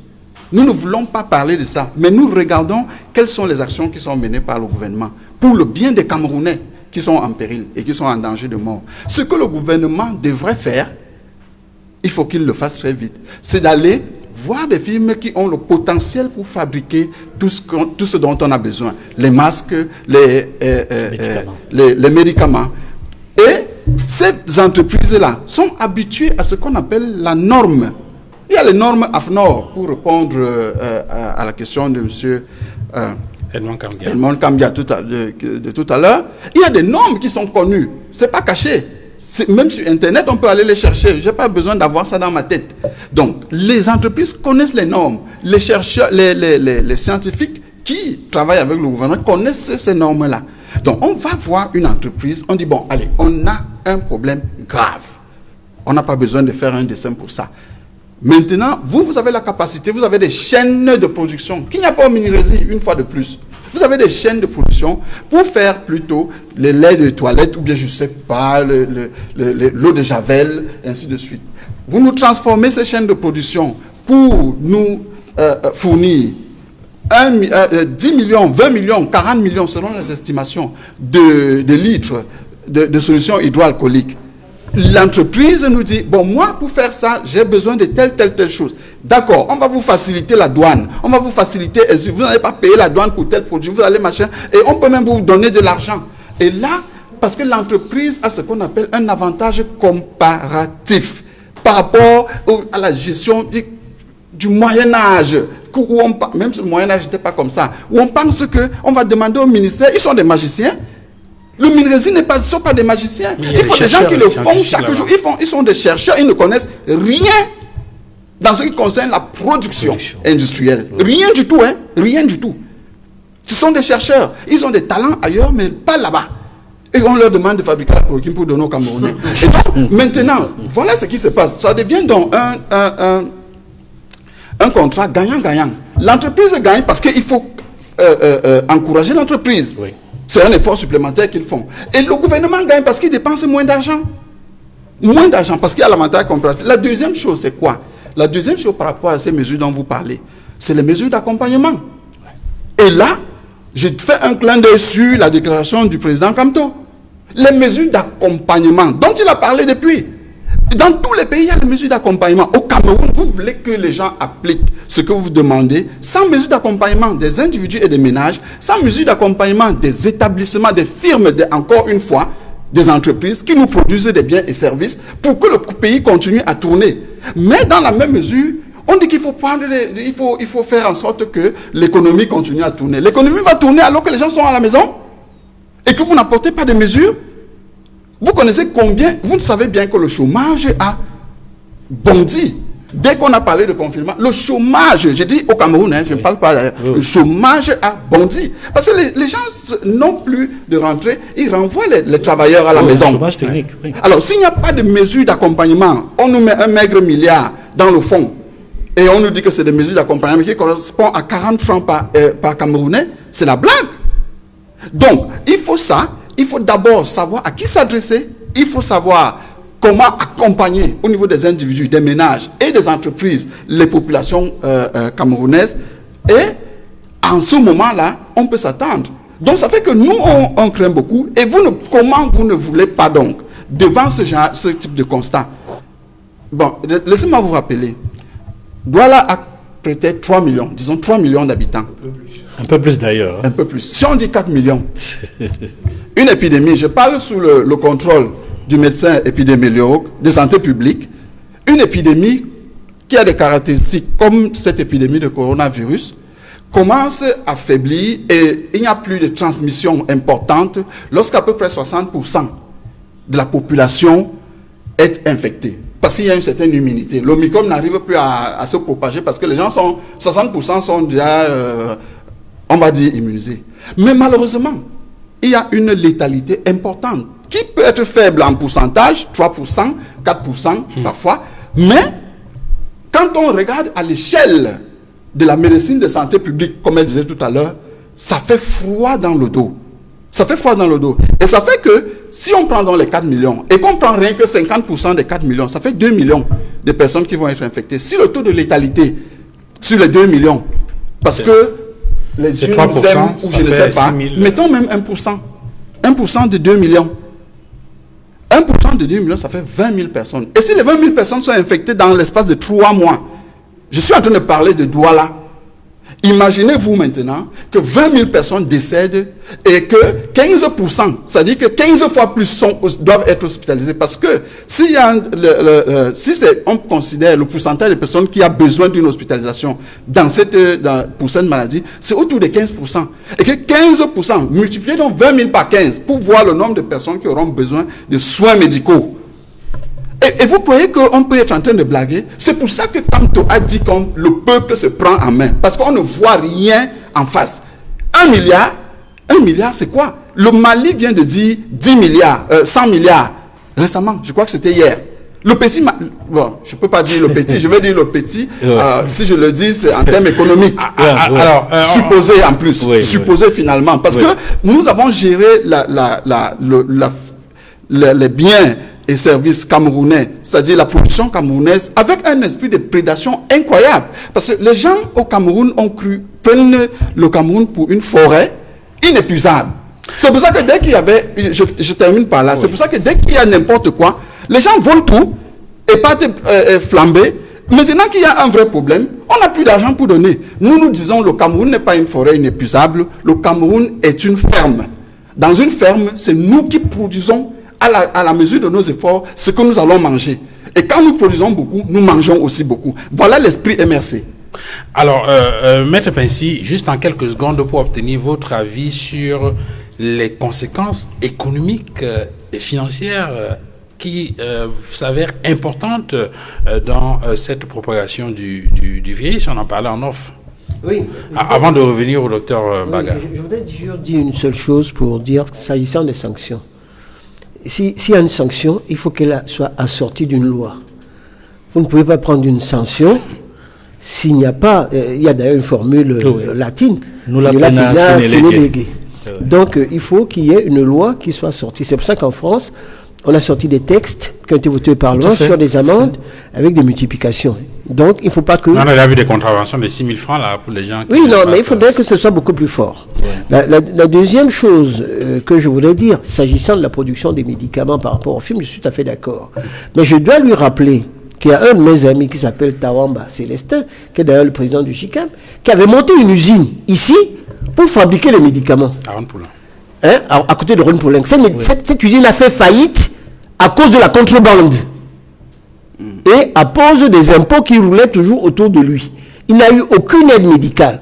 Donc, parce que les médicaments qui se vendent le plus, c'est ce que les gens du quartier vendent au marché.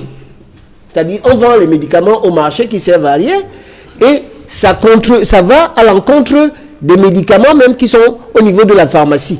Donc, vous avez difficilement des usines qui peuvent, comme le docteur a dit, les firmes, parce qu'il y a la contrebande et qu'au niveau du gouvernement, on ne fait rien pour protéger ceux qui voudraient même faire des médicaments qui sont tombés sur le domaine public pour que ce soit moins cher.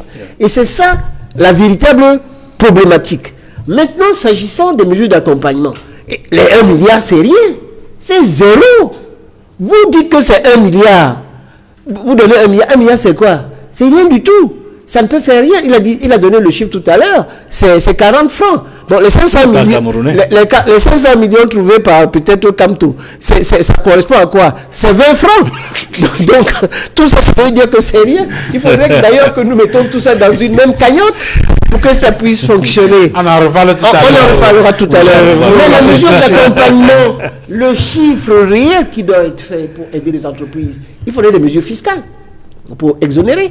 Il faudrait faire comme dans plusieurs pays où on a dit, vous ne payez pas l'électricité pendant 2 mois, vous allez faire en sorte que ce soit comme ça, on va vous aider.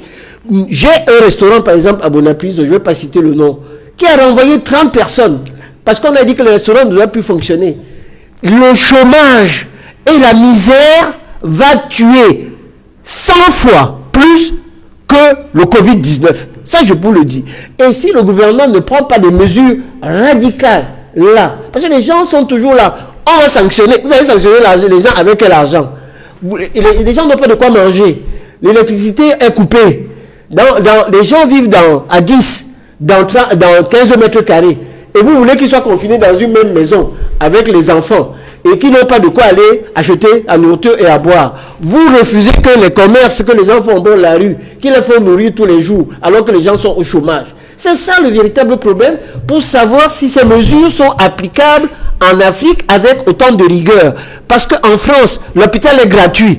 Tout ce qu'on fait est gratuit, etc. Même si les soins sont gratuits au niveau du Covid, il faut déjà aller à l'hôpital en taxi. Et puis, il faut avoir l'argent pour y aller. Et il n'y a pas de plateau technique, il n'y a pas suffisamment de médecins, il n'y a pas suffisamment on ne peut rien fabriquer dans ce pays. Les autres maladies n'ont pas disparu. Oui, et les autres maladies sont là. Et les gens sont dans le cadre d'une paupérisation extrême. Aucune profession ne fonctionne. Le Cameroun est en arrêt. En France, on a dit au niveau du PIB, je pense que c'est 6%. Oui. Le cas du Cameroun m'inquiète. Nous sommes tombés en récession. Et une récession, c'est quoi? C'est 3 trimestres de croissance négative. Et nous allons quoi? Sur une faillite qui va être une faillite générale si le gouvernement ne se réveille pas. Donc, au-delà de nos bagarres avec le MRC, s'il te plaît, mon ami, dis à Kamto, on réunit nos forces, on ne bagarre pas. Le Covid peut atteindre les frères des uns et des autres. C'est vous qui bagarrez, je voulais vous dire ça. Mais surtout ça, nous devons être solidaires pendant la guerre. Alors, on va essayer de retrouver le docteur Baga aux États-Unis pour avoir son point de vue sur les questions qui ont été évoquées sur ce plateau. Docteur Baga, sur la question de l'implémentation des mesures, des 7 nouvelles mesures édictées par le Premier ministre chef du gouvernement, vous avez écouté sur ce plateau, certains ont évoqué la question des mesures d'accompagnement, c'est ce que développe tout à l'heure Maître Emmanuel Pensy, mais il y a également la question de l'indiscipline. On l'a d'ailleurs appris au cours de la dernière réunion interministérielle avec le Premier ministre chef du gouvernement, qui indiquait qu'il fallait qu'on monte d'un cran. Je me souviens encore de cette sortie du préfet du Fundi, qui disait que on a interdit de boire après 18 heures dans les bars et les Camerounais après 18 heures se retrouvent dans les domiciles privés pour continuer à boire, et il a décidé que même dans les domiciles privés, personne ne... Oui, mais je crois qu'il avait dit, je sais pas ce qu'il en est, je sais pas ce qu'il... Bon, peut-être certains vont évoquer la nécessité de l'ordre public, je ne sais pas si... Alors, docteur Baga, l'implémentation de ces mesures-là risque de se heurter à ces obstacles-là. La question de l'indiscipline, la question de l'absence jusqu'ici des mesures d'accompagnement, est-ce que c'est votre avis? Avant de revenir sur la question des masques. Oui, merci beaucoup de me donner la parole. Et maintenant que j'ai la parole, je vais en profiter d'ailleurs pour faire un petit point sur ce que Maître Pensy a dit tout à l'heure par rapport aux résultats probants des essais du professeur Raoult. Aujourd'hui, vous m'entendez? Allô? Vous m'entendez? Oui, on vous écoute, allez-y, docteur Baga, c'est vrai que le son est un tout petit peu faible. Raphaël Siatel, allez-y. Nous sommes aussi ici aujourd'hui pour informer les Camerounais sur la réalité, pas sur ce qui se dit sur les réseaux sociaux, parce que les articles scientifiques ne se trouvent pas toujours sur les réseaux sociaux. Il y a 2 jours, le professeur Raoult a sorti les résultats de ces essais cliniques, qui sont jugés approbants du tout, Maître Pensy. Ils sont mitigés, voire controversés par les autres, pour une raison qui est simple.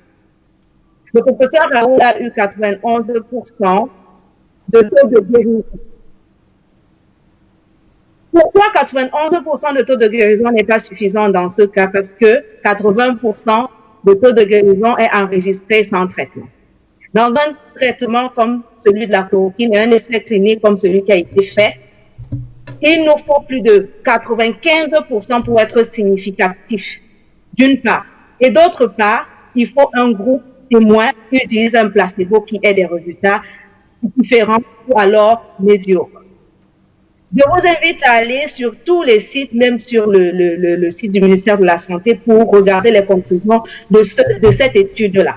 Elle est mitigée dans la communauté scientifique. Je vous disais tout à l'heure que des résultats pareils ont été aussi enregistrés ici aux États-Unis et ont conduit au retrait des indications de la chloroquine par le CDC ici aux États-Unis. Donc la chloroquine, à tout point, on l'utilise, mais les résultats du Dr Raoult sont mitigés par la communauté scientifique. Et d'ailleurs, quand on dépasse 5% dans l'intervalle de confiance, en général, c'est pas très bon.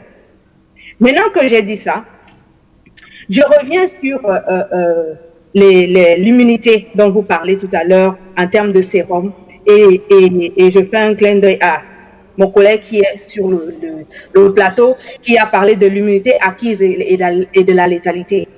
En fait, si vous faites attention aux mesures que le PCRN a proposées, on a proposé le confinement partiel. Le confinement partiel, c'est de confiner ceux qui sont qui sont probablement ou potentiellement à risque. Quand je dis probablement et potentiellement, c'est deux choses différentes. Pourquoi confiner les potentiellement à risque et laisser les autres vaquer? Parce qu'il y a aussi, comme mon collègue qui disait tout à l'heure, 60 à 70% d'immunité acquise qui peut être générée dans la population. Retenez ceci, 80% des gens qui contractent le coronavirus peuvent guérir à l'absence de tout traitement. Ce qui est sûr, ça veut donc dire que l'immunité acquise n'est pas à négliger dans notre cas. Ça participe aussi à la spécificité de la prise en charge et de la riposte au coronavirus. Il ne s'agit pas de copier et coller ce que les autres font. D'ailleurs, les autres, aujourd'hui, dans un confinement général, sont en train de se raviser parce qu'il y a nécessité d'avoir cette immunité acquise de la population. Maintenant que j'ai fini de dire ça, je terminerai par la recherche scientifique avant de passer aux mesures d'accompagnement. Je pense que c'est une opportunité historique pour le Cameroun de faire un saut quantique à un investissement prioritaire sur les domaines de la santé et de la recherche scientifique. Il faut qu'on aille au-delà de la production des gels hydroalcooliques, que d'ailleurs, en passant, je rappelle que même dans les ménages, tout le monde peut se fabriquer son propre gel. Et les instructions sont sur des sites. Le Cameroun doit faire mieux dans la recherche scientifique. Et dans la recherche clinique, il ne s'agit pas seulement scientifique, mais clinique aussi. Donc vraiment, nous interpellons le gouvernement camerounais à long terme. Il faut que le Cameroun ne subisse plus jamais des protocoles de l'étranger, surtout avec une molécule qui est connue chez nous plus que chez les autres.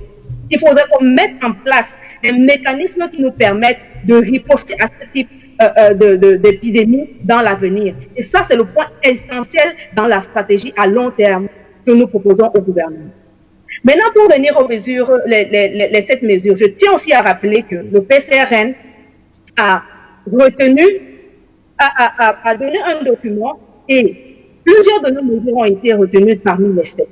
Commençons par la généralisation du port de masque, qui est une de nos mesures, je tiens à le préciser. C'est une très bonne chose, parce que comme je le disais tout à l'heure, la transmission intercommunautaire, nous sommes déjà au stade 2, donc il faut absolument que, à ce stade 2, je tiens à rappeler que 30% des asymptomatiques, 30% des infectés sont asymptomatiques, je le reprends. 30% des infectés sont asymptomatiques. Donc, tout Camerounais qui n'est pas testé, il doit se considérer comme asymptomatique. Il doit donc se protéger pour protéger les autres. Et le port des masques généralisés, c'est une mesure à saluer. Cependant, il manque, comme mes collègues sur le plateau ont dit, des mesures d'accompagnement. Il y a, dans la vidéo du Premier ministre, il dit que la CICAM qui est chargée de produire les masques. Et il est important, les économistes ne diront pas le contraire, de décentraliser. Un monopole dans cette situation serait désastreuse pour le Cameroun. Le chef du gouvernement a omis de standardiser les prix de ce masque. La CICAM produit les prix. Est-ce que le masque sera gratuit pour les Camerounais dans la stratégie de riposte où les Camerounais vont l'acheter? Si les Camerounais vont l'acheter, il faut préciser un prix standard pour éviter l'inflation et la fraude. On se connaît au Cameroun. Bon, nous proposons au Premier ministre et à son gouvernement de, standardiser les prix. Le masque va coûter combien au minimum et au maximum.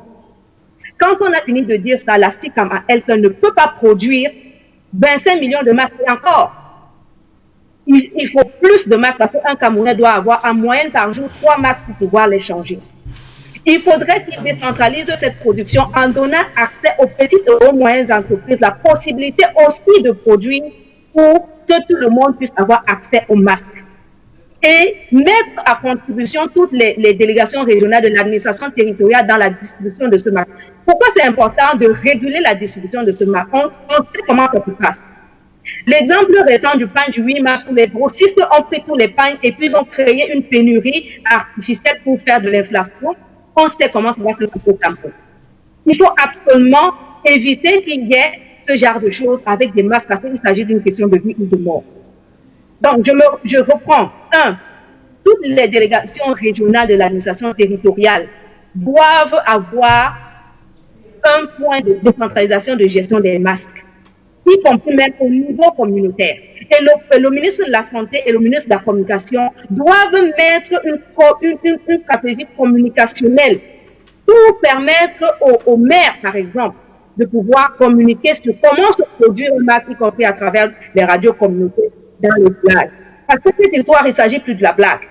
Et on n'a pas besoin que la STICAM produise des masques et que ça devienne une histoire de trafic ou alors de business. Quand on gère un problème de santé, on ne fait pas du business. Quand j'ai fini de parler des masques, je passe directement sur la production des médicaments. La première question que j'ai à poser, il s'agit de quel médicament? On a copié-collé la stratégie de la chloroquine. Les résultats sont ce qu'ils sont aujourd'hui. Au Cameroun, on parle de quel médicament qu'il faut produire. Du comité du Munrési qui disait qu'il faut claquer des doigts pour produire de la chloroquine, qui a dit aux Camerounais parfaitement que la chloroquine fait ça tout guérir. Et d'ailleurs, quels sont les chiffres de ceux qui sont, on dit les cas actifs? Mais qu'est-ce que ça veut dire cas actif en réalité? Quel est le nombre de symptomatiques que nous avons au Cameroun? Quels sont ceux qui sont sévères? Quels sont ceux qui sont modérés? Quelle est la capacité du gouvernement à faire en sorte que les lits soient occupés ou pas? C'est de ça qu'il s'agit. Dites-nous exactement les chiffres avant de nous dire des médicaments, on fabrique les médicaments. La chloroquine, vous avez copié, on est d'accord, mais que faites-vous? Faites des recherches cliniques pour nous dire exactement de quoi il en ressort. Quel est le pourcentage de guéris qui ont utilisé la chloroquine et comment ils l'ont utilisé pour guérir? On ne peut pas se contenter de ce que les autres font chez eux pour extrapoler ça chez nous. On n'a pas les mêmes contextes et c'est inadmissible. Je profite pendant que j'ai encore ce temps de parole, s'il vous plaît, parce que je pense qu'il a été très disproportionné depuis que nous sommes là, pour dire ceci. Je reviens sur les mesures économiques et où est-ce qu'on pourrait prendre l'argent. Il est impératif, et d'ailleurs je ne comprends pas pourquoi la loi des finances 2020 n'a pas encore été révisée. On est dans une situation de crise sanitaire. La première chose que le gouvernement aurait dû inscrire au Parlement, c'est de réviser cette loi. Les institutions internationales comme le FMI et la Banque mondiale ont déjà procédé à une annulation de dettes. Il faut revoir les poches budgétaires. Par exemple, on cherche de l'argent partout. Il y a un fonds commun comment je vais dire? Il y a un fonds global que le gouvernement a mis en place un fonds d'aide, voilà, global que le gouvernement a mis en place pour recueillir de l'argent et aider. C'est une bonne chose. Mais il faudrait commencer à l'intérieur. Réviser la loi des finances. Reviser-la et supprimer toutes les inutilités qui sont là-dedans. Par exemple, le 20 mai et la réception qu'on fait souvent au Palais de l'Unité. En temps de crise, on a besoin de cette réception. Il faut actuellement la supprimer et prendre cet argent, reverser dans ce fonds d'aide pour essayer d'aider les Camerounais à faire face à cette crise. Les ministres, par exemple, et tous les directeurs généraux pourraient envisager d'offrir 3 mois de salaire pour mettre dans ce fonds-là pour aider les Camerounais. Les Camerounais sont en train de faire comme si nous cherchions de l'argent. Mais nous cherchons de l'argent au mauvais endroit. Il y a des poches budgétaires et il faut reprendre la loi des finances, la réexaminer, supprimer les inutilités parce qu'en situation de crise, il faut que tout le monde se serre la ceinture. Et la ceinture ne peut pas seulement être serrée au niveau des populations. Les populations ont besoin d'être rassurées. La ceinture a besoin d'abord de commencer à être en haut.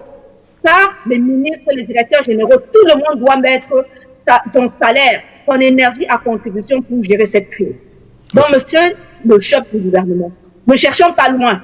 Mon collègue a dit tout à l'heure que le Mali a fait des mesures d'accompagnement chiffrées. Il n'y a pas que le Mali. La Côte d'Ivoire en a fait. Le Gabon, tous les pays ont déjà dit à hauteur de combien, à least au niveau de pourcentage de comment ils vont riposter avec les mesures d'accompagnement. Il manque le Cameroun. On a l'impression que c'est parce que le fonds, il n'y a pas d'argent. Mais allez chercher l'argent où vous devez le chercher. Il faut supprimer ce qui est supprimable, mettre de l'argent à contribution et nous donner exactement ce que vous prévoyez faire avec ce fonds de solidarité. Et d'ailleurs, je profite pour leur proposer la gestion du fonds de solidarité. Je l'ai mentionné déjà sur un plateau télé. Ok. Le gouvernement, je finis par là, s'il vous plaît. Le gouvernement, aujourd'hui, ne peut pas reprocher aux Camerounais de ne pas avoir confiance en leur capacité à gérer un tel fonds. Parce que depuis 38 ans, ils nous ont prouvé qu'ils sont incapables de gérer de l'argent sans qu'il y ait des problèmes. On se rappelle encore de ce fonds qui est resté bloqué entre Washington et Douala. On n'a pas envie de ça pour le Covid-19 parce qu'il s'agit de la vie des Camerounais. Mettez en place une équipe qui coordonne la gestion de ce fonds. Donnez-nous les objectifs de ce fonds. Qu'est-ce que vous allez financer avec? Par exemple, le Premier ministre aurait pu dire que la production des masques sera financée par l'argent venant de ce fonds et que tous les Camerounais devraient recevoir un masque gratuit. Parce que c'est ce fonds qui aura payé pour ces masques-là.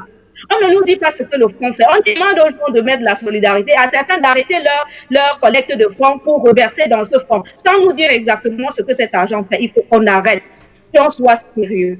Et être sérieux en ces temps de Covid-19, d'accord, c'est d'essayer exactement et de dire aux Camerounais ce qu'on veut faire. Merci. D'accord, on va sortir de l'émission dans quelques minutes, le temps de recueillir l'avis des uns et des autres sur le dernier sujet que vous allez évoquer très rapidement pour sortir de cette émission.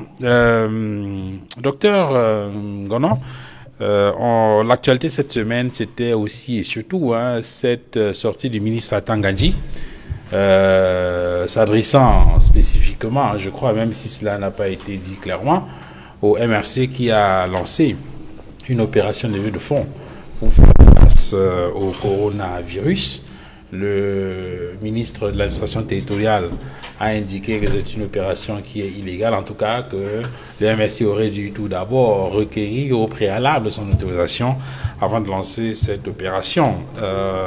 Il y a cette réaction du professeur Alain Foguet dans le journal Le Jour, qui indique que Atangandji n'a qu'à dire ce qu'il veut, il ne peut pas empêcher au compteur de tourner. C'est dire quoi? On est dans une logique de bras de fer avec le MINAT, un autre bras de fer, comme a semblé l'indiquer le journal Le Messager, un autre duel via Camto en perspective après la présidentielle 2018. Donc, quand le professeur Alain Foguet dit qu'il n'a qu'à faire ce qu'il veut faire, il ne peut pas empêcher le compteur de tourner. Il ne s'agit pas là d'un bras de fer.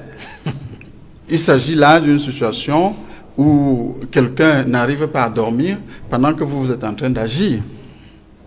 C'est ça. C'est l'action contre la convoitise. Nous, on est dans l'action. Le ministre Atangandji, ministre du gouvernement illégitime, il convoque l'illégalité de l'action du président Camto, mais je vais vous dire que ce projet est totalement légal. Il s'agit ici d'un projet d'assistance humanitaire. Ce projet n'entre pas dans le cadre dans les conditions prévues par la législation camerounaise. Nous sommes en situation exceptionnelle. Donc je ne sais pas où il va prendre cela. De toute façon, il a évoqué les dispositions. Il a évoqué les dispositions de la loi du 21 juillet 1983 sur l'appel à la générosité publique qui est encadrée par la loi. Cette générosité publique, ça veut dire que pour qualifier quelque chose d'appel, une action en appel à la générosité publique, il y a des critères. Et une fois de plus, l'action que nous sommes en train de mener, l'action citoyenne déclenchée par le président Kamto, qui est soutenue par le peuple, je dis bien l'action citoyenne, n'entre pas, une fois de plus, dans le cadre de sa loi. Je ne vais pas trop m'appesantir dessus parce que je suis un peu gêné de m'appesantir sur la légalité. Je voudrais plutôt parler de la légitimité. La légitimité ici, c'est quoi? La première chose, c'est que le Cameroun est en situation d'urgence grave. C'est inédit, hein? Inédit depuis que le Cameroun existe. Nous n'avons pas encore eu à affronter un tel péril. Depuis que le Cameroun, depuis l'indépendance, et peut-être même pendant la colonisation, nous n'avons pas encore eu. Donc, il n'y a pas besoin d'expliquer que nous sommes dans une situation exceptionnelle, pure. Et dans une situation exceptionnelle, il y a ce qu'on appelle l'assistance à personnes en danger. Pourquoi les personnes en danger? Parce que les Camerounais se sentent abandonnés. Où est le capitaine qui s'est arrogé les rênes pour piloter le bateau Cameroun? Il est où? Non, donc vous croyez que nous on va rester dans un bateau qui n'a pas de capitaine? On ne se dit pas que, mais attends, toi qui es à côté, tu connais un peu cette affaire, ou bien nous avons des compétences, mettons-les en œuvre pour essayer de nous sauver. Alors, en même temps, on a vu, il y a un qui se pose la question de savoir, mais ça vous coûte quoi d'engager la démarche auprès du MINAT pour obtenir l'autorisation nécessaire. On a bien vu qu'il y a d'autres leaders, d'autres hommes et des femmes politiques qui étaient qui étaient pratiquement dans le même projet, je veux dire dans un projet similaire, et qui ont fait la démarche exigée par le MINAT, qui sont allés voir le MINAT, et puis on voit très bien qu'avec eux, ça se poursuit sans anicroche. On peut vous demander pourquoi vous... Oui, il faut, monsieur Fangwa, il faut bien faire le distinguo. Des gens ont certainement pris des initiatives personnelles à leur propre compte. Je m'appelle tel, je vous appelle à venir contribuer dans le sac, la bourse pour qu'on constitue un fonds et aider nos frères camerounais. Ça, c'est quelque chose. Mais notre action ne s'inscrit pas dans ce cadre-là. Notre action, c'est un réveil citoyen de la population qui se sent en danger et qui veut prendre les choses en main. C'est pour ça que c'est la société, le président de Survie Cameroun Survival Initiative, c'est bien un représentant de la société civile. Christian Pendaïkoka. Il est de la société civile. Il n'y a rien de partisan ni de personnel là-dedans. Et plus, nous avons interpellé l'État, enfin le gouvernement actuel, pour qu'il désigne des représentants, pour qu'il désigne des cadres, pour venir non seulement avoir un regard sur ce qui est fait, non seulement ça, il faut aussi qu'ils puissent contrôler. Ça, c'est à l'heure s'ils le veulent. Deuxièmement, et enfin, par rapport à ces membres du gouvernement, de pouvoir avoir un mot dans la décision, même dans la gestion des fonds. Donc, il n'y a pas de comparaison. Donc, nous ne cachons rien. Il y a totale transparence. Et c'est en réalité ce qui les dérange. Parce qu'ils n'ont jamais eu à afficher une telle transparence. Les exemples sont foisons, mais comme on n'a plus de temps, nous avons la Coupe du Monde 94, les exemples sont... Alors, Maître Pensy, tel qu'expliqué par le Dr Ngono, en réalité, le problème ne devrait pas se poser. Non, le problème se pose parce que j'ai suivi le Dr Ngono tout à l'heure, qui était mal à l'aise. Parce qu'il a dit, moi, je ne peux pas parler de la légalité, parce que la légalité, il sait très bien que la légalité, il ne peut pas en discuter. Il ne peut pas en discuter parce qu'il existe des textes. Comparé à la légitimité. S'il vous plaît, il y a des lois.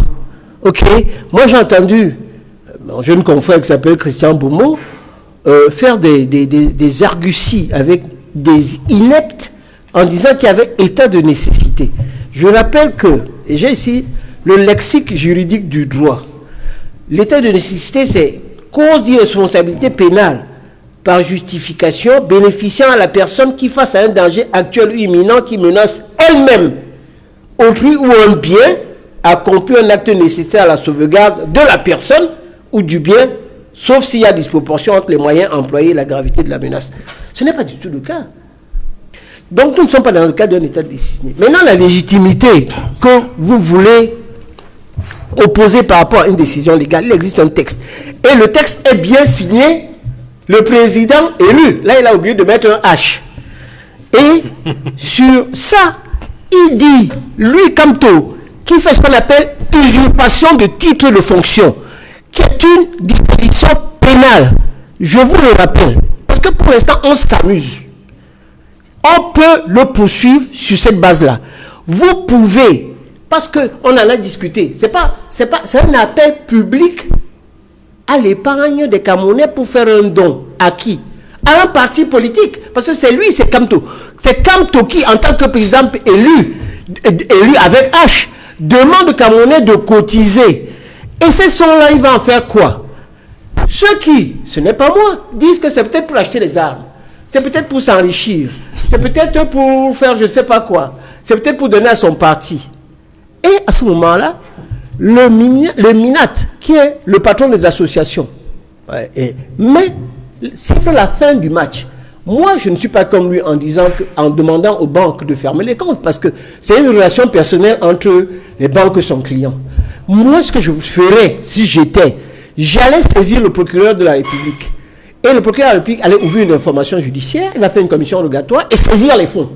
Et ces fonds-là, puisque c'est illégal, vous allez aller devant le tribunal. Parce que vous avez déjà entendu dire que vous irez devant le tribunal pour rechercher ces fonds. Puisque vous voulez que ces fonds aillent uniquement pour essayer d'aider les Camerounais, on va les mettre dans un fonds commun. Et je suis d'accord avec vous. Si vous savez gérer les fonds. S'il vous plaît, je n'ai pas terminé. On va faire de trop mauvais antécédents pour gérer les fonds. Je n'ai pas terminé. Je suis en train de dire que moi, je vais dans votre camp. Je suis d'accord. Mais dans tous les cas, ça finira dans les fonds de solidarité nationale. De solidarité nationale qui sera géré par des personnes au-dessus de tout soupçon. Il faut y avoir une transparence. Ouais. Ça ne doit pas être géré. Ouais. Ça ne doit pas être géré par les ministres. C'est ce que vous croyez ou c'est ce qui est fait? C'est ce que je vous dis, ce que moi je préconise. Mais c'est ce qu'ils souhaitent. C'est ce que je souhaite. Nous on parle du Cameroun actuel. À ce niveau-là, ça veut dire que vous êtes d'accord, qu'il y a au niveau de la gestion des fonds. Au niveau de la gestion, ça c'est ce type de fonds. Il y a eu compte économique qui est parti avec l'argent de la Coupe du Monde. On ne sait pas où c'est parti, dans les valises, dans les gars qui ont disparu. Ça pose un problème au niveau des Camerounais. Et moi, je souhaite que ces fonds-là, les Camerounais soient généreux, mais que ce ne soit pas un parti politique qui viole la loi.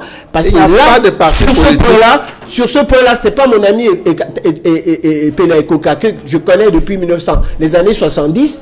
Il avait Kamto et par conséquent, il est disqualifié pour pouvoir gérer ce type de fonds. On va le faire avec des gens de bonne volonté et qui existent au Cameroun. Alors, Edmond Kangia, juste en quelques secondes, est-ce que cette bataille-là, on devrait y être aujourd'hui, au moment où on a besoin d'une union sacrée pour faire face au Covid-19? Point du tout. Cette bataille est vaine, elle est inutile. Au moment où les Camerounais meurent tous les jours du Covid-19, on n'a pas besoin de querelles politico-politiciennes. On n'a pas besoin de juridisme sur des questions humanitaires. On a besoin de sauver des vies. Ce que je trouve scandaleux dans la sortie du ministre de l'administration territoriale, c'est lorsqu'il menace les banques. On leur dit qu'il va demander de faire clôturer les comptes qui auraient été ouverts par des leaders d'associations ou de partis politiques. Il n'a pas du tout autorité pour faire fermer des comptes. Pas du tout. Il n'est même pas le ministre des tutelles des institutions financières. Le MINAT. Il joue. En fait, là alors, il est hors sujet, il est hors jeu lorsqu'il menace les banques.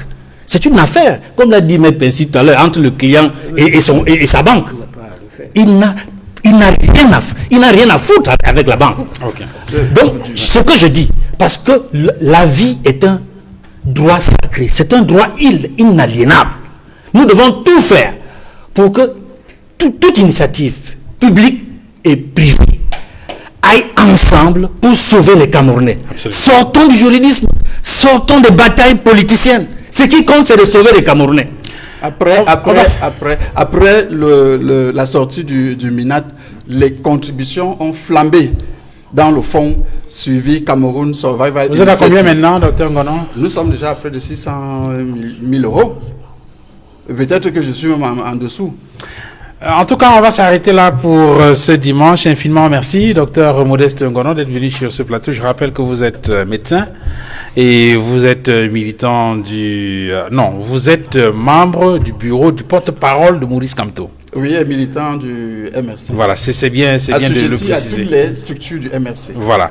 Merci infiniment d'être venu. Je l'ai indiqué pour qu'on comprenne le sens et la portée de votre parole sur ce plateau. Merci également à vous, maître Emmanuel Pensi, d'être venu sur le plateau droit des réponses.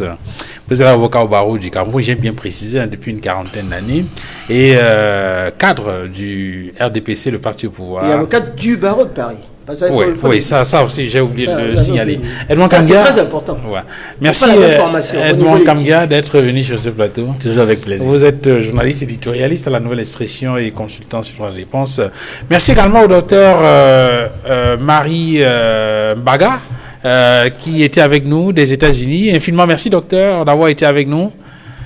Merci également à toute l'équipe technique autour de Georges Mitterrand, Dallas Chana, Eric Ouattara, Raphaël Dipanda, Cédric Chouna. Merci à vous, madame, messieurs, d'avoir suivi cette autre livraison de droit de réponse. Duval Fangwa, c'est mon nom. Joyeuse Pâques, une fois de plus, à toute la communauté chrétienne. Et à très bientôt. Au revoir.